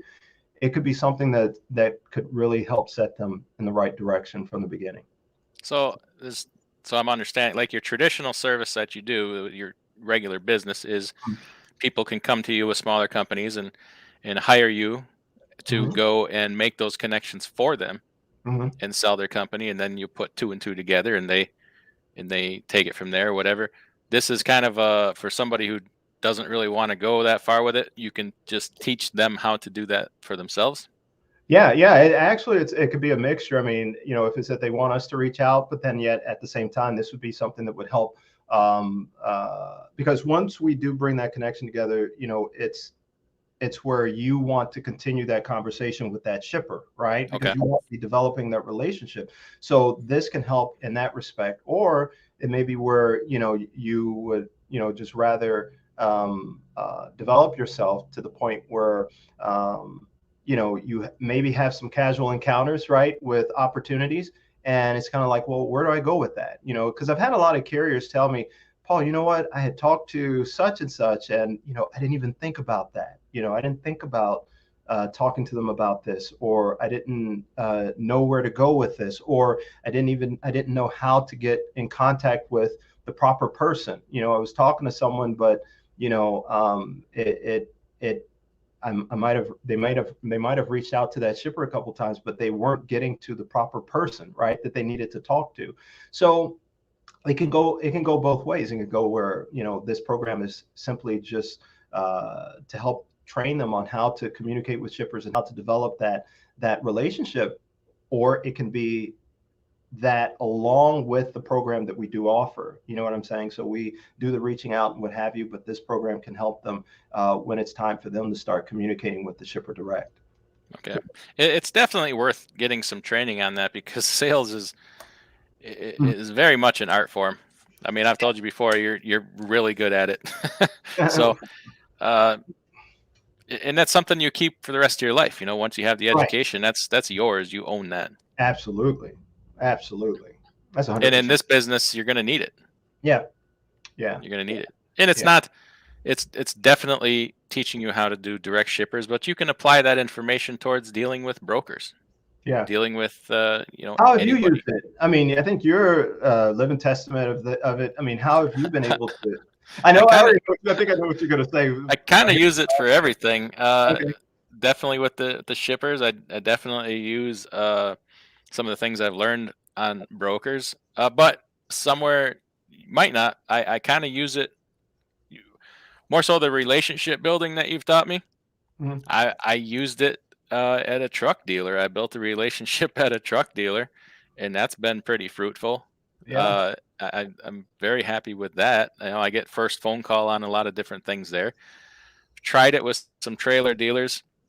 I've had some success. I had a guy out in South Dakota deliver me, two trailers in a difficult time to get trailers. Mhm. So I've used it all over the place. Just Yeah. the concepts of relationship building. Yeah. Reaching out, following up, That, that following up. Yes. Now, have I pursued every avenue Yeah. as far as freight or this and that? No, I haven't, because Right. I feel like my limitations are at not at a great level. Sure. I'm not able to deliver on everything. Right. So if I don't feel like I can deliver, I'm hesitant to even reach out, because it's under promise, over deliver is kind of how I like to do it. Yeah. Yeah. So, you know, but Yeah. I've learned a lot just from our conversations and such. So definitely, I'm a biggest cheerleader. I mean, Yeah. I think anybody not trying to get that kind of education is shortchanging themselves. Yeah. Really. Yeah. Yeah. Well, I tell you what, I mean, definitely, I'll say this, and man, I'm trying to think of a way to disagree with you, but the thing the thing is that, you know, there were things that I may have put out there, for you to do and what have you, and and you did it, right? And I think that that's a big key. I mean, even when you talk about like follow up, it's a matter of, you know, doing it, right? You have to put yourself in a position to win. A lot of people will look at things from the standpoint of, what if this doesn't happen? What if that doesn't happen? What if I don't say this properly and what have you? You know what? We're all human, right? And therefore, Hmm. a lot of those things don't matter. We're supposed to screw up, right? And if we screw up, I think that we're able to learn from that, right? I mean, we should screw up. That's how we learn. It's okay. And but as long as we learn from it, right, and we have something to build off of, then we're going to be able to go that much further. So again, there were things that we talked about, and you just did it. And you have to be willing to open yourself up to that and be vulnerable and what have you, and see what happens, because I think only good things can come from that. I really do. So yeah, as far as what we do in that training program, I'm really excited for it. I really am. Um, I I just am working to get it completed. So that's what I've been spending a lot of time on Not lately. quite ready yet. Not quite ready yet, and I'm hoping, like I say, by the end of this month, the beginning of next month, I think we should be ready to move forward. What we'll do is, for those that do come aboard at that time, there'll be a special offer. But um, I'm really excited about it, because I know we've talked about it for a while, and so I've been working on it for quite a bit. Excellent. Yeah. Excellent. I Thanks everybody for in the chat today. I'm not trying to ignore you, but I don't want to, like, Paul's dropping just great wisdom on us, and I hate to keep stopping him. I know I've had to ask him some questions of my own, but Yeah. um, let me just look here and see. There's a lot of good comments and questions. Let's see here. Ozzy says it's somewhat good to have contract freight for a short term, as long as one can satisfy delivery demand. Ozzy, I understand what you're saying, but I'm going to disagree with you. I'm going to say it's great to have contract freight all the time. It can make all the difference in ways that don't really become apparent until you're doing it. Like opportunity. Okay. It will put so many opportunities in front of your face to do other things with that shipper, with that Mhm. customer. All Right. right, just that. And when you're way more in control, you can plan things. You're more in control of your business. You have something you can count on. Now, maybe that particular place might not be a great shipper, but maybe the next one is. Maybe this one over here. But obviously, as a small company, you're not going to have 100% direct shipper freight, Right. unless you're just banging on all cylinders and things are popping and clicking for you. But uh, it's good to have it long term. Uh, that building relationships is just phenomenal, and it'll change everything for your business. It really can. Mhm. But it's hard to wrap your mind as a small, one truck, two truck, five truck carrier. It's hard to wrap your mind around that you can achieve something like that. Mhm. But you can, and now's the time to do it. Now's the time to try it. Mhm. Even Yeah. if you don't ever intend to grow, if you intend to stay one truck forever, it's a good way to be around, to stay Mhm. around. Mm-hmm. Yeah. Yeah. Yeah. I think you hit it right on the head. I mean, there's where I've talked to a lot of carriers before that maybe had one truck, two trucks, and they had a direct shipper, right? And then they reach out to me because some things are changing or what have you. And then I'll ask them what was their experience, like, and they're like, oh, it was great. The past 5 years is what we did and blah, blah, blah. And they didn't think about any other opportunities, right? But the key in that is that I think you want to consider other opportunities, even when things are going well, right? Um, there was somebody that told me, like, I think, like, in sales, or just in business, always think of yourself or your bank account being at zero, right? Yep. And to help keep yourself hungry, and to always be looking at opportunities or seeing at opportunities. So again, even if things are going well, you want to be seeking out these opportunities that exist. So direct shipper definitely is as you've put it, it opens up the door to see other things that exist, right? When you're working with a broker, you see that freight, that one brokered freight, but you don't know anything about that shipper. That shipper might have other needs, right? They might have other needs the broker doesn't even see, Yep. right? You've got the equipment, you drive, you've been on the road. There's things that that you can bring to the table that could be a benefit to that shipper. Again, not knocking brokers at all. There's a place They're for brokers. necessary. They're Yeah, necessary. absolutely. Whether we like them or not is another thing, but That's that's true. So, but yeah, I definitely, I hate to do this, but I agree with what you're saying, Adam. So, all right, let's see if we can stir up some controversy here then. Kale says, when looking at setting up contracts, how do you negotiate when you only have a few trucks? That's that's what Paul does, okay, and that's what he teaches, is exactly how to do that. And it's worth taking, whatever, when the class comes out or the service now. Uh, Paul's the only one I know of like doing that for small carriers. It can be done, Kale. We're just not taught that it's possible, or that's what people do when they have 1 to 5 to 10, 20 trucks. It's not the normal way to operate, what most people do, but it's good and it can be done. And now's the time. Paul, what do you want to say? I don't want to give away, like, I'm not trying not to give away your service for free, because you're entitled to make a living and what you do has extreme value. yeah, sure. Just thinking of an example. I mean, a shipper. Um, when you're able to talk to these shippers, I mean, shippers are people too, right? And they're trying to get the lowest rate, right? I mean, it's like a broker, and you're trying to get the best rate you could get and put yourself in a best situation. So in regards to negotiating, I mean, you want it to be a win-win situation, right? So whether you've got 3 trucks, 1 truck, or whatever it is, we have to also open up to the idea that the other side, has needs and what have you. So, if we're looking for that win-win situation, I mean, there's a way to negotiate. I mean, you guys it's just 2 people talking, right, and trying to figure out how can we make this work. They've got a need, right?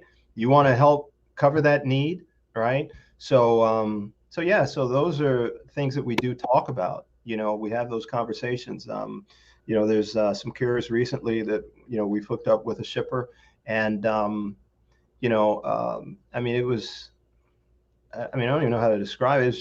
It was just we were just having conversations, and it's not like the shipper is someone that is at this level where we can't talk to them about how do we make this work? How do we make this a win-win situation? Mm-hmm.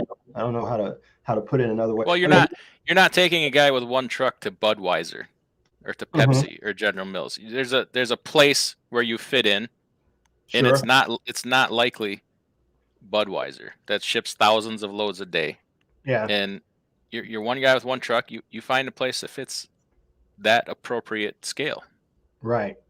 Yeah, and if you have this conversation, let's say you're communicating with a shipper, it doesn't mean that it has to work, right? You know, there may be a situation on their end where you're not a good fit or they're not a good fit for you. You know what I'm saying? And that's a part of having that conversation. They know that, right? They know that. That's why they're having the conversation, that it may, let's see, let's figure it out. Let's see if we can work together, because I do have a need as a shipper, right? So in negotiating, again, you're looking for that win-win opportunity, and it's about having the conversation, you know. So shippers are willing to talk in this environment, right? As we go on, and then things change, and it becomes a carrier or a shipper's environment, you know, a shipper's market. It becomes kind of different. So it's kind of like take advantage of it now. Have your foot in the door. Get it in You the know, door. when that door slams shut, if you're already on the other side of that door, you're in good shape. If you're Yeah. still on the outside looking in, that's where you sit until the next time something like this comes around. And it's Yeah. because I don't think, in my recollection, that there's quite really been a time like this before where small carriers can do much of that. Hmm. Or Yeah. am I because you've been in different aspects of this longer than me. Have you seen a time like this before where a guy with one truck can weasel in somewhere? Weasel in somewhere. Um, uh, I mean, I would say that no. Okay, is a short answer. But then at the same time, even when times are tough, right, so to speak, um, I've always enjoyed the challenge, right? And the point is this, is that, again, building relationships, right?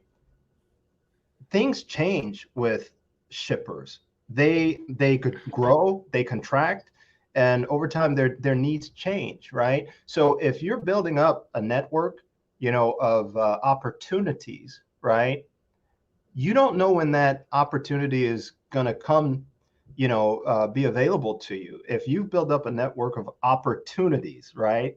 A network of opportunities, and these are people that you're reaching out to, something will come your way. Something will go, hey, Paul, can you help me out with this? Or, hey, Paul, this is what we're looking to do, you know. And the reason why they're reaching out to you is because you've been reaching out to them, right? So even with the existing opportunity that exists, or the way the climate is right now, in our industry, yeah, this is a great time to take advantage of the situation. But it's not where, when it goes away, you stop positioning yourself. You know, Hmm. you have to always continue to position yourself, and part of that is, you know, the part of the growing process is, you know, learning about the sales aspect of things, right? Do that. I mean, right now you might rely on brokers. Brokers are your salespeople, right? But that doesn't mean that you can't be your own salesperson, because you are. You know what I mean? You Right. are. And so, so yeah, there's different ways to look at it, but my whole thing is that there's opportunity always. You know, it always exists. Yeah, and one thing I'll say about you and the service you offer is you are not afraid to make a phone call. Like, Oh if I no. come to you and say, Paul, I want to haul freight for the White House. I mean, you're like, okay, hold on, let me find the number here. And you're calling. I mean, and if you don't get the number, you're calling somebody else. Or Paul, I want to haul freight for the Green Bay Packers. Okay, let me see if I can get him on the phone here. Yeah. It's like, Yeah. uh, and I think you enjoy the challenge. Uh, but here's the thing. I look at it as, one, you're right, and second, I mean, we like to see companies go from, I'm not going to say nothing, because obviously you're something, but from whatever level you're at, being able to grow to you know, achieve what it is that you want to. Look, there's a lot of different reasons why a carrier becomes a carrier, or that it.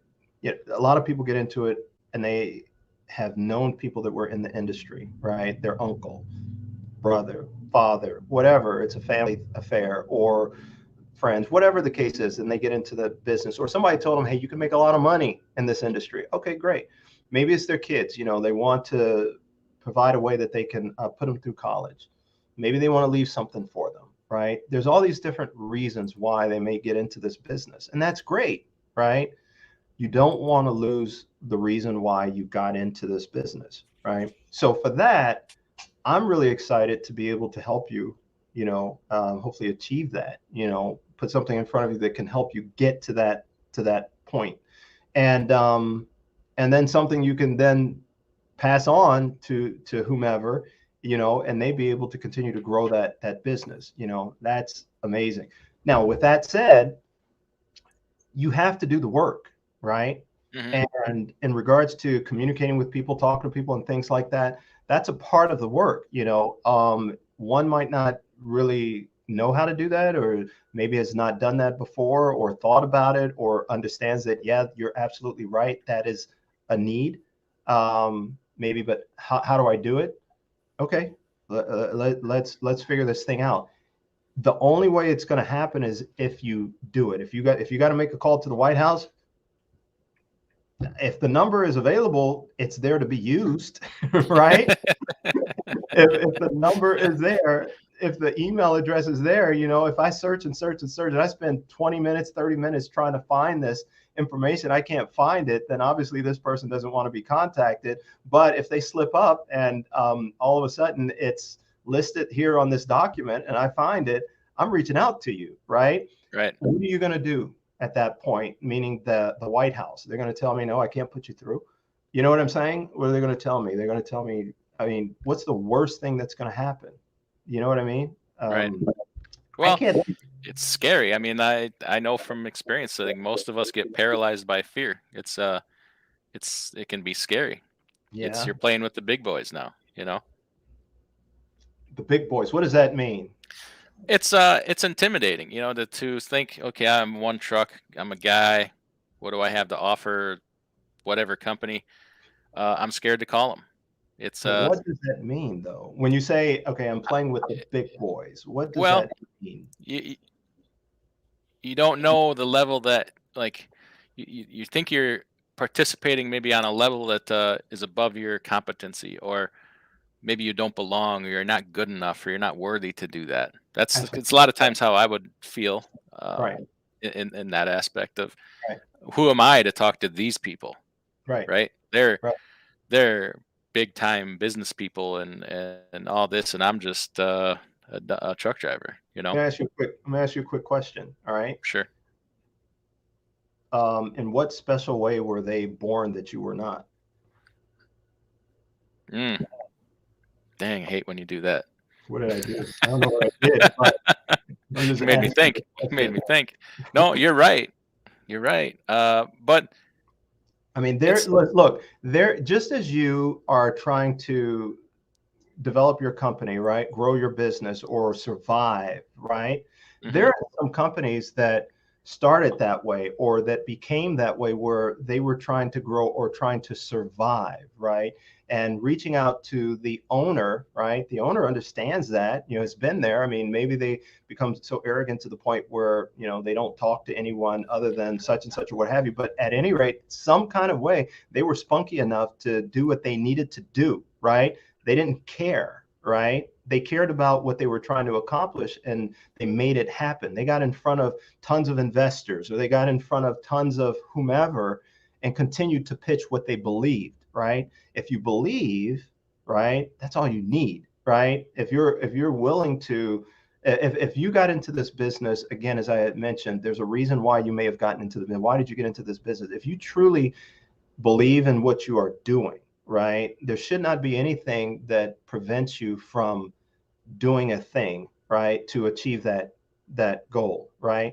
And okay. so as far as these companies that are these bigwig companies, I mean, there can be people who are in position and they weren't the founder, right? These are just people who went to school and they got this position and, and this is their job, is what they do. But again, in reaching out and having conversations and not being afraid and putting yourself out there, meaning, hey, here's my personality, right?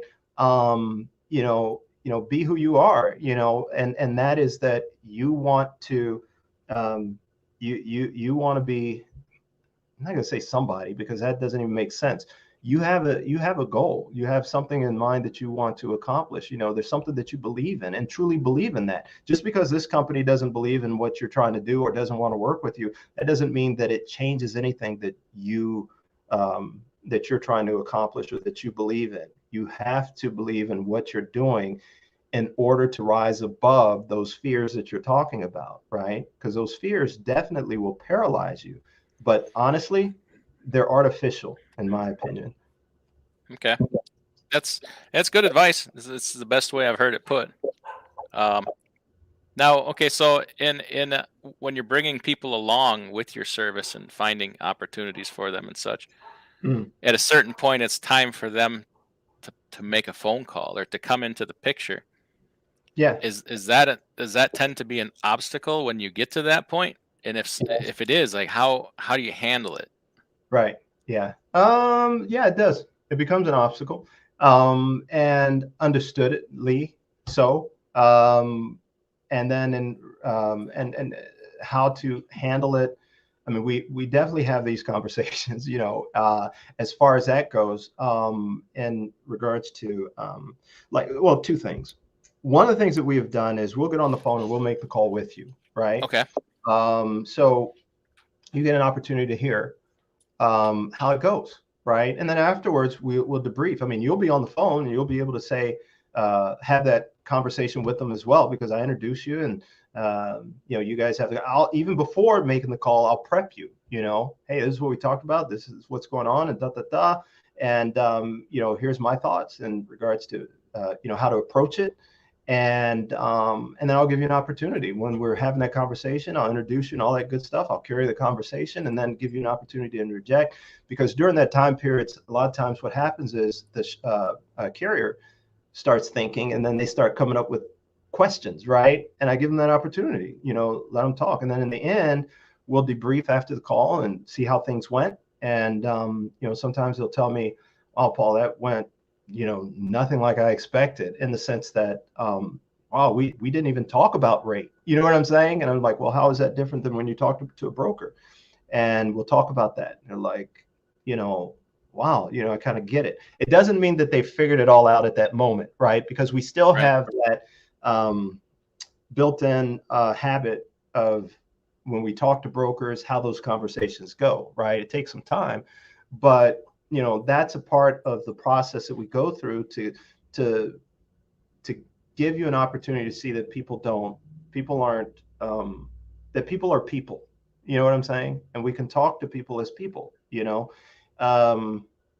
In regards to the program that we're developing, what we're planning to do is also have phone calls, that you can listen to, recorded phone calls, right?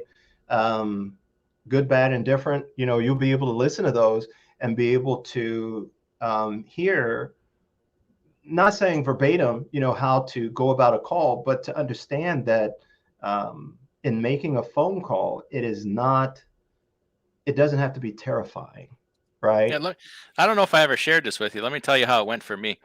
So you had been on the case. We talked about who you were going to call Yeah. and relate to and this and that. And one day I'm sitting backed into a dock in Milwaukee getting unloaded, and Paul calls and he says, "Hey, I got some information for you. I talked to Denise at such and such a place, and I talked to Troy at this other place. Here's how the conversations went. Uh, they both want to talk to you. So here's the numbers. Give them a call." And as you're telling me this, I feel this lump coming up right here in my throat, getting tight, and I'm like, yeah, I really got to do this. Like, so I just decided right then and there. I'm like, you said, call him, talk to him, and let me know how it goes. So I'm like, all right, if I don't do this right now, like right this minute, I'm gonna lose my nerve. So I hung up with you. I said, all right, I'll call you back. So I hung up with you, and I called Denise immediately. Called her. No, I called Troy right away. Okay. We had a pretty decent conversation. He's normal guy, not much of a BSer. Just told me, hey, here's what we do, here's how we do it, this and that. I said, well, here's what I do, what I can do for you, and here's what my capabilities are. He's like, yeah, just call me. Send me the rest of your information and call me when you want to haul a load. I'm like, Yeah. oh, okay. So then I called this Denise gal, and that was way different. She's like, yeah, oh, it's good to hear from you, and we've never heard of you before, and we're just up the road and this and all this, and we talked to Paul, and I explained the whole situation. She's like, yeah. She's like, give me your email address. So I gave her that. We started exchanging information. She started sending me information on different loads that they had. That was it. And I think I called you back probably 10 minutes later. I'm like, yeah, I talked to both of them. Yeah. You're like, Right. what? Well, tell me how it went. Yeah. But I made the decision, like, if I don't do it, like, I was just handed exactly what I asked for. Right. And if I don't act on it like right now, I'm Yeah. pissing away on exactly everything I just wanted. It was just Absolutely. handed to me. Yeah. And if I don't take it, it's my own damn fault. So Yeah. I called. Yeah. Yeah.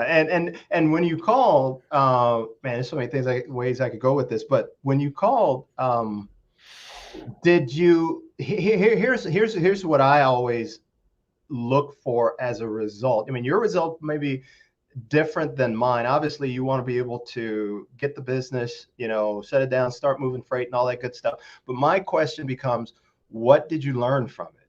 You know what I mean? What did you gather from that experience? I learned it's a different conversation. It's not like talking to a broker at all. Your first impression is important.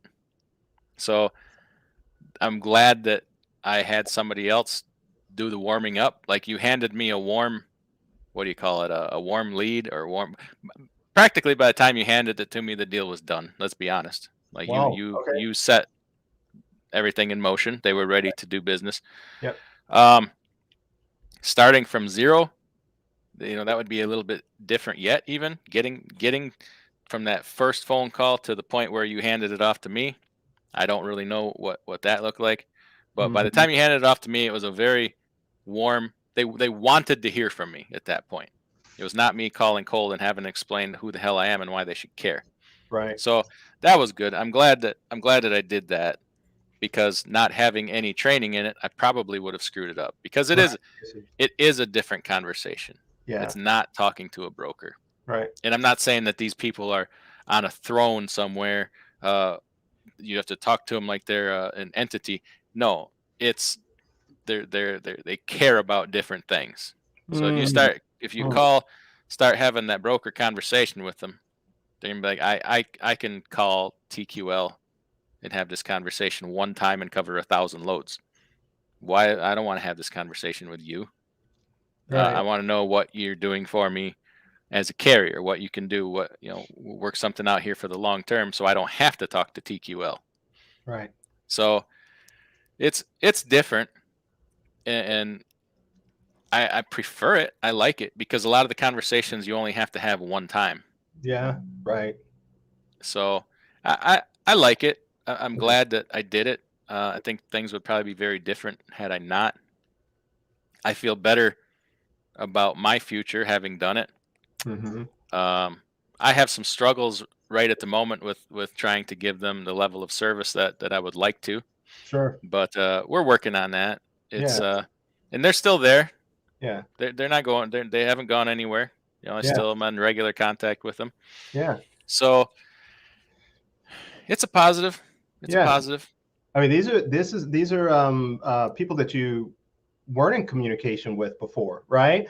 They didn't know you. Now they know you. And at the same time, let's say you decide, okay, I need to bring someone, aboard to do this in the office or whatever, right? Well, then that may be the contact person, moving forward. But at the same time, the key thing is then training that person, right? Training that person to they may not go through the experience that you went through, right? Where they want to develop a trucking company and then they want to reach out to direct shippers. And then they had this situation with me and then had to make the call. And then all of a sudden, that's how they learn, right? So the program that we're developing is to help set them on that path. If you were to bring somebody aboard, to help them already understand, hey, this is what we do. This is how we do things, right? This is why Mhm. we do what we do. So that can definitely be a benefit. Now, one of the things too is when you were talking about talking to them, you're going to talk to them about the conversations can be different. Like you said, he was straightforward. Denise was different. We have been putting out that newsletter, I guess is what you could call it. We call it FMI. It's the Freight FR8 market insight newsletter is what we've been putting out. We haven't put it out in a while, but again, I've been working on this sales training program, and we're going to make that available within that program. But in that, it's going to again provide information in regards to freight flow, right? And when I say that, it's like stuff that you and I talk about all the time in regards to whether it's the port or what's going on over here and why these things are happening, you know, why the rates changing, or what to look out for maybe over the next 6 months, you know, or what are some of the factors that are making changes, you know, within the industry. And having that information, this is information that you can use when you're talking to your to these shippers or to these prospects, right? And you can take that that information that we provide, and you can share it with these opportunities. You might not be moving freight with them, but when they see that, take notice of where you're at, you know, as a company in regards to the industry, knowing things about the industry, being able to provide them with information that might be able to help them think things through, right? That you bring up things that they might not have thought about, you know, maybe why rates are changing. You know, you have this other perspective that opens up. You're suddenly an authority figure to them. Yeah, absolutely. You You're a put go-to person. You can be a go-to So, person. So okay, so we said earlier this is a classroom, and you're the teacher. We're the pupils here. Here's an opportunity to kind of educate. Team Tiny has a question: is this a necessary service with freight rates so high? I mean, I get it if you have multiple trucks, but is this for a single truck operation? So explain why. I mean, you know, a lot of us get it, but Team Tiny here is late to the party, and there's going to be a late fee for that, and that's having to be re-educated on why this is necessary, even with freight rates being so high. yeah. Well, I mean, as we talked about, I mean, freight rates may be high now, and it's nice, right? But it's not going to be forever, right? And again, it depends upon what you're trying to accomplish within the industry. I have some carriers, they say, hey, you know, I'm good where I'm at, you know, in regards to having one truck and doing this and doing that. Our services might not be of value to you. There are those that do want to grow, right? And in terms of growing, you have to be thinking 6 months down the road, a year down the road, and what have you. And a part of that is prospecting, right? Being always forward thinking when you are communicating when an opportunity, being able to identify an opportunity, right? In regards to a direct shipper, and being able to communicate with them on that level. As you had indicated, communicating with a broker is different than communicating with a shipper. There's no question about that. And so with the program that we offer, it helps to give you insight in regards to that, you know, how to do that, and the tools to be able to do that, right? So it is, I think I did answer that. On a simplified level, relying on high spot market rates is kind of short-term thinking, whereas taking advantage of a service like Paul's and developing direct shipper contracts and direct shipper freight is a long-term game plan. Absolutely. Because just for perspective, Team Tiny just is new with his authority a matter of a couple months. Oh, okay. So, you know, there's a lot of people, and I'm not knocking them. There's a lot of people in that situation right now. In 2021, a record number of new authorities were issued, just gangbusters by far. So there's a lot of people in this right now that have only ever known these rates and these volumes. Yes. And like I said, that is not a knock on them. What are they supposed to do? They weren't around 20 years ago. That's not their fault. But it's easy to lose perspective of what things can be, what they will be, what they were, you know, where you came from, where you're going, and what happens in between. So a lot of people haven't run a full freight cycle. Yeah, right. Yeah, they're 100%. I mean, going back to, we don't have to go back that far, but 2018, right? Mm-hmm. There was a time period was great, and then even within that year, right, started to change. It changed. 2019 started off being miserable. Yeah. Well, it even you know, it ended that way. It wasn't. 2019 was not. I mean, it was survivable, but it was not fantastic. I mean, 2019 was one of those years where you just maintain and you get by, and hopefully next year's better. Right. Right. And that was coming Absolutely. off 2018 was a record year, and 2018 is nothing like we're seeing today. And right, 2018 was like, I mean, Campbell's Soup, right? Hershey's, I think, was a Mars Company or whatever they are. Anyway, they had talked about that. I think halfway through the year or whatever, they blew through their freight budget, right? I mean, it was, and we don't need to get into all the specifics about that, but there were reasons for that. But then you even go back to, as we talked about, the housing market crash, and that was just what, 10, 20 years, I guess, it was 2018, whatever the 2000, 2000, it was 2000 whatever, 2008, 8, right?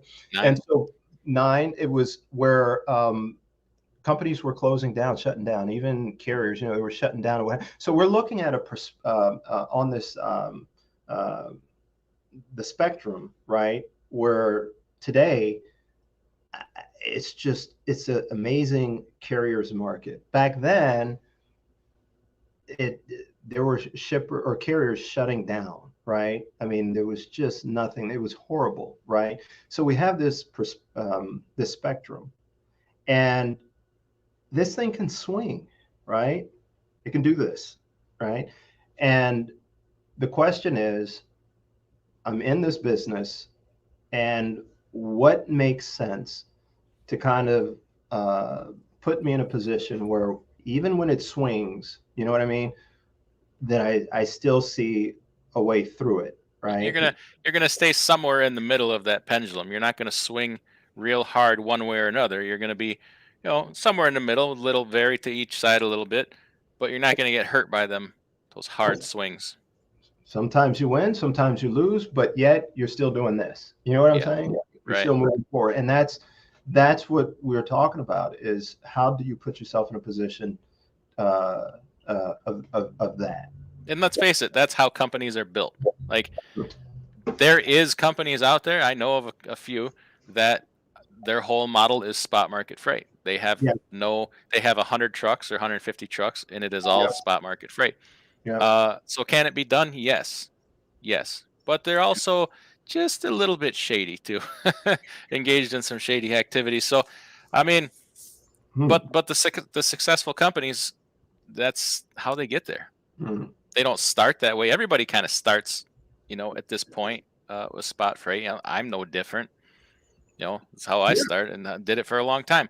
Yeah. But to be around for a very long time is it's kind of, you got to move in that direction a little bit. Yeah. I mean, just the fact of just to grow, you know what I mean?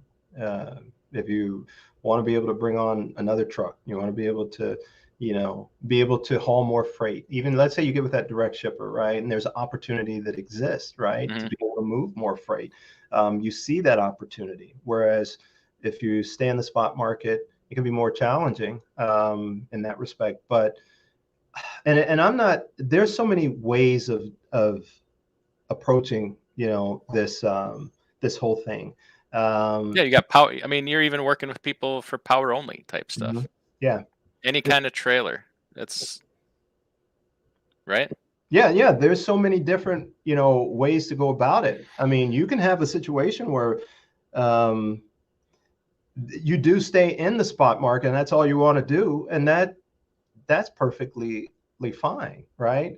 But again, for us, because we've heard so many carriers talk about wanting to grow, this was the approach we decided to take to help those that are trying to grow their business and, educate them in the ways of being able to go directly to the shipper, and it seemed to help eliminate a lot of things. There are people that will come back and say, well, going directly to the shipper, there's a lot of issues that can come up as well. There's no scenario that's perfect, right? But the thing is that, again, this here is a different way to, if I always say sand, quicksand, the comparison of quicksand, and then, in a more solid foundation. If you're going through a broker and you plan to grow in that way, you're always reliant upon that, that broker is going to give you the freight, or is that they're going to get it all the time and be able to provide it to you. And then also there's the communication, right? You got to go through the broker. and maybe that broker is not always available, and just different things. If you go directly to the shipper, then some of those things can be eliminated, right? Mhm. And you get to see more opportunities. So again, there are some differences, and it depends upon what you're trying to accomplish. That then is totally up to you. But we want to be able to support you, in any way we can. I mean, I'm always open to have conversations, and I enjoy having those conversations. And people are going to say no. You don't get 100% yes in anything. You're going to approach places and it won't work out, or they'll Right. say no, or it might be fine for a year and it falls apart. That's just that's how this business is. But it's that skill set can take you then to the next place, the next Yeah. customer. Yeah. So Yeah. I know I feel I would, if I was in the business to approach some more people right now, I would feel quite comfortable doing it. Yeah. But I know my level. Like I'm gonna go to a dairy place, or I'm gonna go to whatever, or some kind of produce place. I'm still not going to 3M or you know General Mills. It's not my level. That's not my place. Yeah. So it's also knowing where you fit. Yeah. Yeah. I would say this too. I'm going to disagree with you now. Okay. So, Awesome. Let's do it. and in the sense that there is, you just never know. You know what I'm Okay.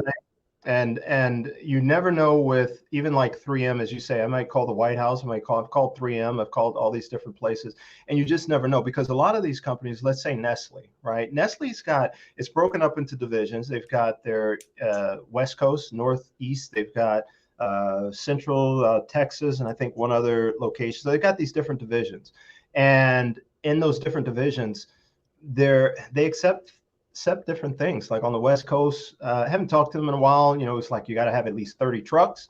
We got somebody hooked up with them, but they didn't have 30 trucks, right? In the Northeast, they're like, we just need help. What can you do? Here's all Okay. our lanes. Then you've got, the Midwest, and they were pretty open and what have you, but they were looking specifically for a certain area for help. So you've got these different scenarios even within this one company. So somebody might say, Nestle, I'm not going to touch them, right? But you never know until you do reach out. So it might be a situation where Nestle's not, one that works for you.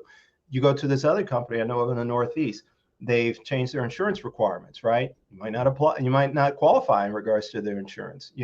Then you've got this other company that I know of here in my area, which is the Kansas City area, and they have a need, and so it's not, the insurance is not the issue. The number of trucks is not an issue, although they would prefer that you had a certain number of trucks, but that does not prevent them from working with you, right?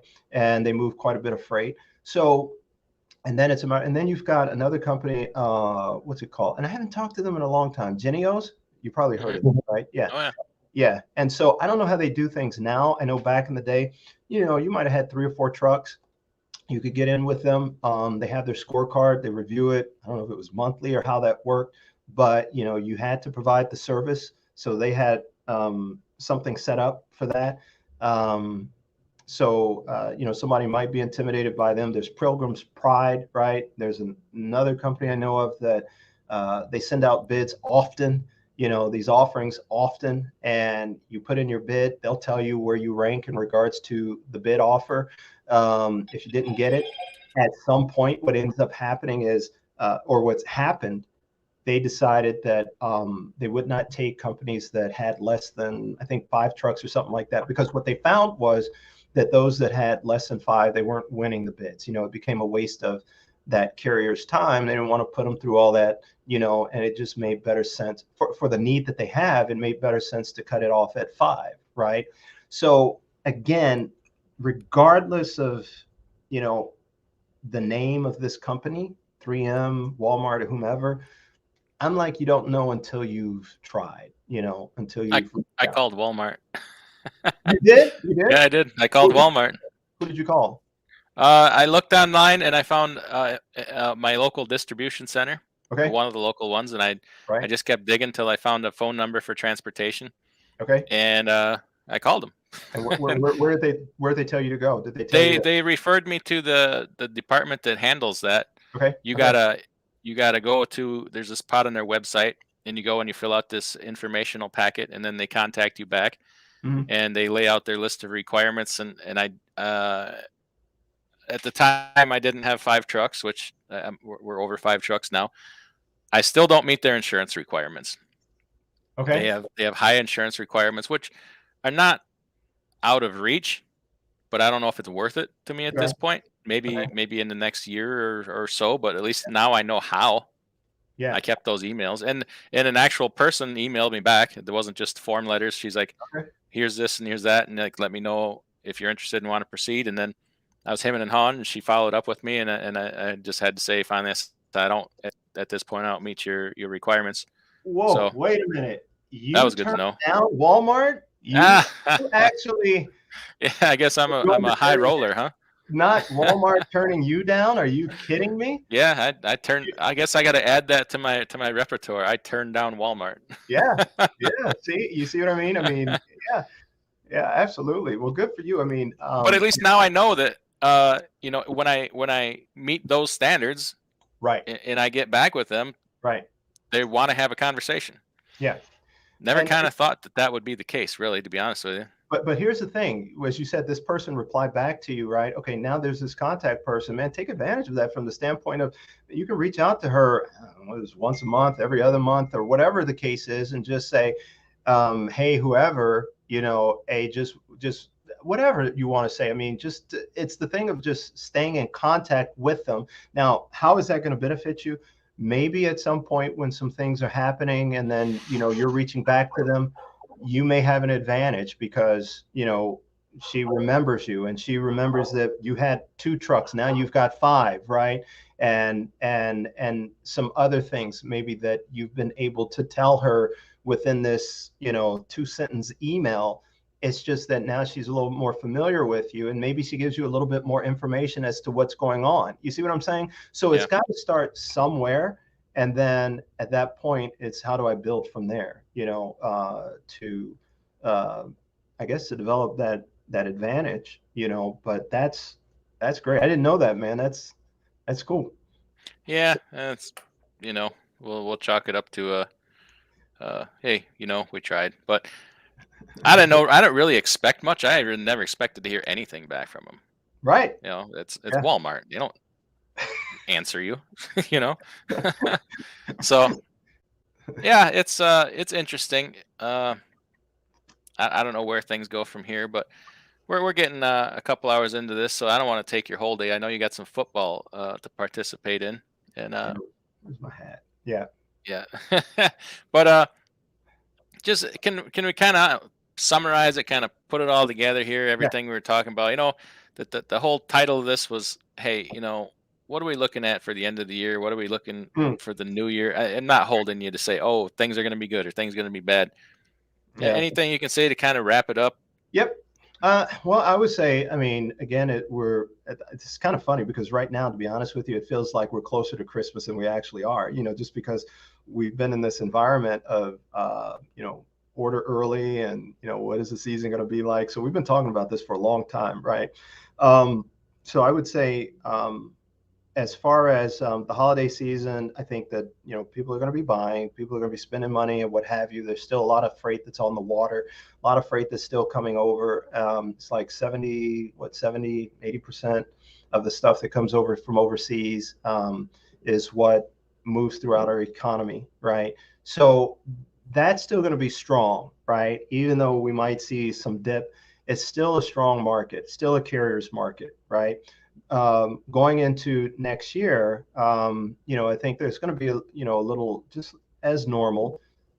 There's going to be that layoff, so to speak, in January. I mean, things will still be elevated, but I think there's going to be, a slowdown period. Getting past February, I think we'll see again where, you know, maybe even through January, we'll see things still needing to move because businesses will need to replenish.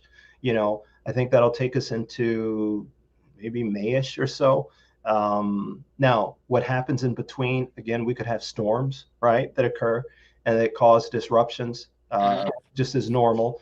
There could be some things that happen that we don't even think about, which that's just kind of how life is. But again, in the whole process, I think build relationships, with the program. We'll be putting out stuff that you can talk to shippers about, right? There's things that you'll be able to have conversations with them about that will help you to look like an expert, right? And things for you to be able to dig in on and do your own research, and be able to put yourself in a position where you can have conversations that they might not have even thought about. And so as time goes on, and as these shippers are needing to move product, hopefully then they're thinking about you. So you want to put yourself out there so that people think about you, and we can help with that. So what you're saying, I guess, is basically it's going to be what you make of it, what each person makes of it. Is it going to be nothing but home runs where you hit nothing but home runs? Probably not. We're going to have some downtimes in there, Yeah, but it's going to be you're going to get out of it what you put into it. yeah, And definitely. that you got to stop being quite so negative, Yeah. right? that is so true. I'll add some to your negativity. Okay. All right, go Um, on. Come on. there's going to be, I think, right, depending upon the way the weather is going to be during the winter time, Okay. I think that, the heating bills are going to be high. There's going to be people that are going to have to spend money there, so they're going to have to move their funds to pay for that. And so there's not going to be a lot of money that will go into the spending of goods. But that is, I think, something to think about through the winter. How are people going to keep their homes warm? It's the price has gone up. It's going to go up. Yeah. So, It's crazy. yeah, money's going to be shifted around, and I just think that as far as goods go, it will slow down. It will definitely slow down. So, but don't be. Well, Mhm. one final question out from my list here, Yeah, and you may have just answered it. I don't know. Is there a scenario you could see where volumes stay high, demand stays high, yeah. but rates lag, rates come down? Rates come down. Yeah, absolutely. I mean, again, in regards to high, right now we're at a situation where even if rates do or volume comes down, we're still going to be elevated, right? But and then you still have where importers, they still need to move that product, right? So there's still going to be, and then at the same time, when we're talking about semiconductor chips, if these trucks aren't getting out there on the road, right, then we're still working with the same amount of supply that we have in regards to number of trucks, right? So if the semiconductor chips do come through, then there'll be more trucks on the road. That can cause rates to come down, right? Right. Volumes could still remain elevated, but then there's more equipment Adding on the road. capacity. Right, absolutely. Capacity increases. So that would then draw rates down. Okay. Well, the dealers I'm talking to say that that's not going to happen until the fall of 22, possibly 20 into 23. So Wow. I'll take that off the table. I guess I gotta come up with a new reason to be negative now. Doggone it. I'm gonna have to put some thought into that. Okay. It's just my nature. I don't know. I can't help it. That's Can't all help it. good. But hey, I'm also a person who loves to be wrong. It's if I'm wrong, things really usually worked out for the better. Yeah, is that right? Well, good God, I'm gonna try to make you wrong as much as I can. All right. That's all right. Can you put it out there again for how for people to contact you Yeah, and what the best sure. way is to do it? Yeah, you can. I mean, email paul.k@fr8connect.com, or give us a call 866-342-0040 extension 109. Okay. Yep. And this education here today was free, so I hope that everybody enjoyed it. But it's if you want to take your business to the next level, it's something that can enable you to do that. And I definitely recommend it. I've gone through this. I've used the service, and It's been great. It's been great. Couldn't say Yeah. enough good things about it. Yeah. And but it also requires a participation on your point. Yeah. So if you're going to do something like this, make sure you're ready. It's not something that you want to, for lack of a better word, don't half-ass it. Because Mm. if you go and do this and they go out and sell your business and you're not ready to participate and you provide bad service or bad whatever, it's gonna actually, you can hurt yourself. So Yeah. be ready to participate. Yeah. Well, that was an awful lot of information we talked about today. A lot of different things, Yeah. and you know, we sure do appreciate it. Yeah, man. I appreciate you, People bro. people are looking for answers. They want answers. There's not a lot of good sources for intelligent, educated answers out there. Mm. So, you know, we really do appreciate it. Even Yeah. just me, if nobody else was involved, I still appreciate it. Yeah, brother. But let's do this again. And Yeah. why don't we talk again when you're ready to roll out that um, training course, The training program. if you'd Yeah. like. Absolutely. Yeah, Absolutely. and if you know, Absolutely. we'll promote that. We'll talk about that. Definitely. I think that'd be an awesome thing for people. So, Yeah. anything else you want to throw out there here Um, before we wrap it up?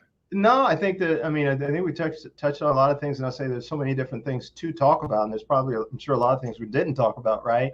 But yeah, I mean, if you know, there's some that you, meaning the people in the audience, if they want to reach out and, you know, there's some thoughts that they have, please feel free to reach out to me. I'm always open to hear, you know, other people's thoughts and hear what's going on out there with them. Yeah, yeah, and keep in mind that, you know, after a show like this, Paul gets an awful lot of inquiries. So if it takes a day or a couple days for him to get back to you, he's just going through the list and Yeah. getting back to everybody. Yeah. But he tries to, for the most part, you know, talk to you himself. So Yes. Yeah. keep that in mind. You know. So Absolutely. well, let's go ahead and wrap this up Okay. then. Stay on here with me a little bit. Everybody else, thanks for coming in. Appreciate it. Make sure you hit that like button on the way out, and wish you all the best in all your business endeavors. Yeah. Have a Absolutely. great day.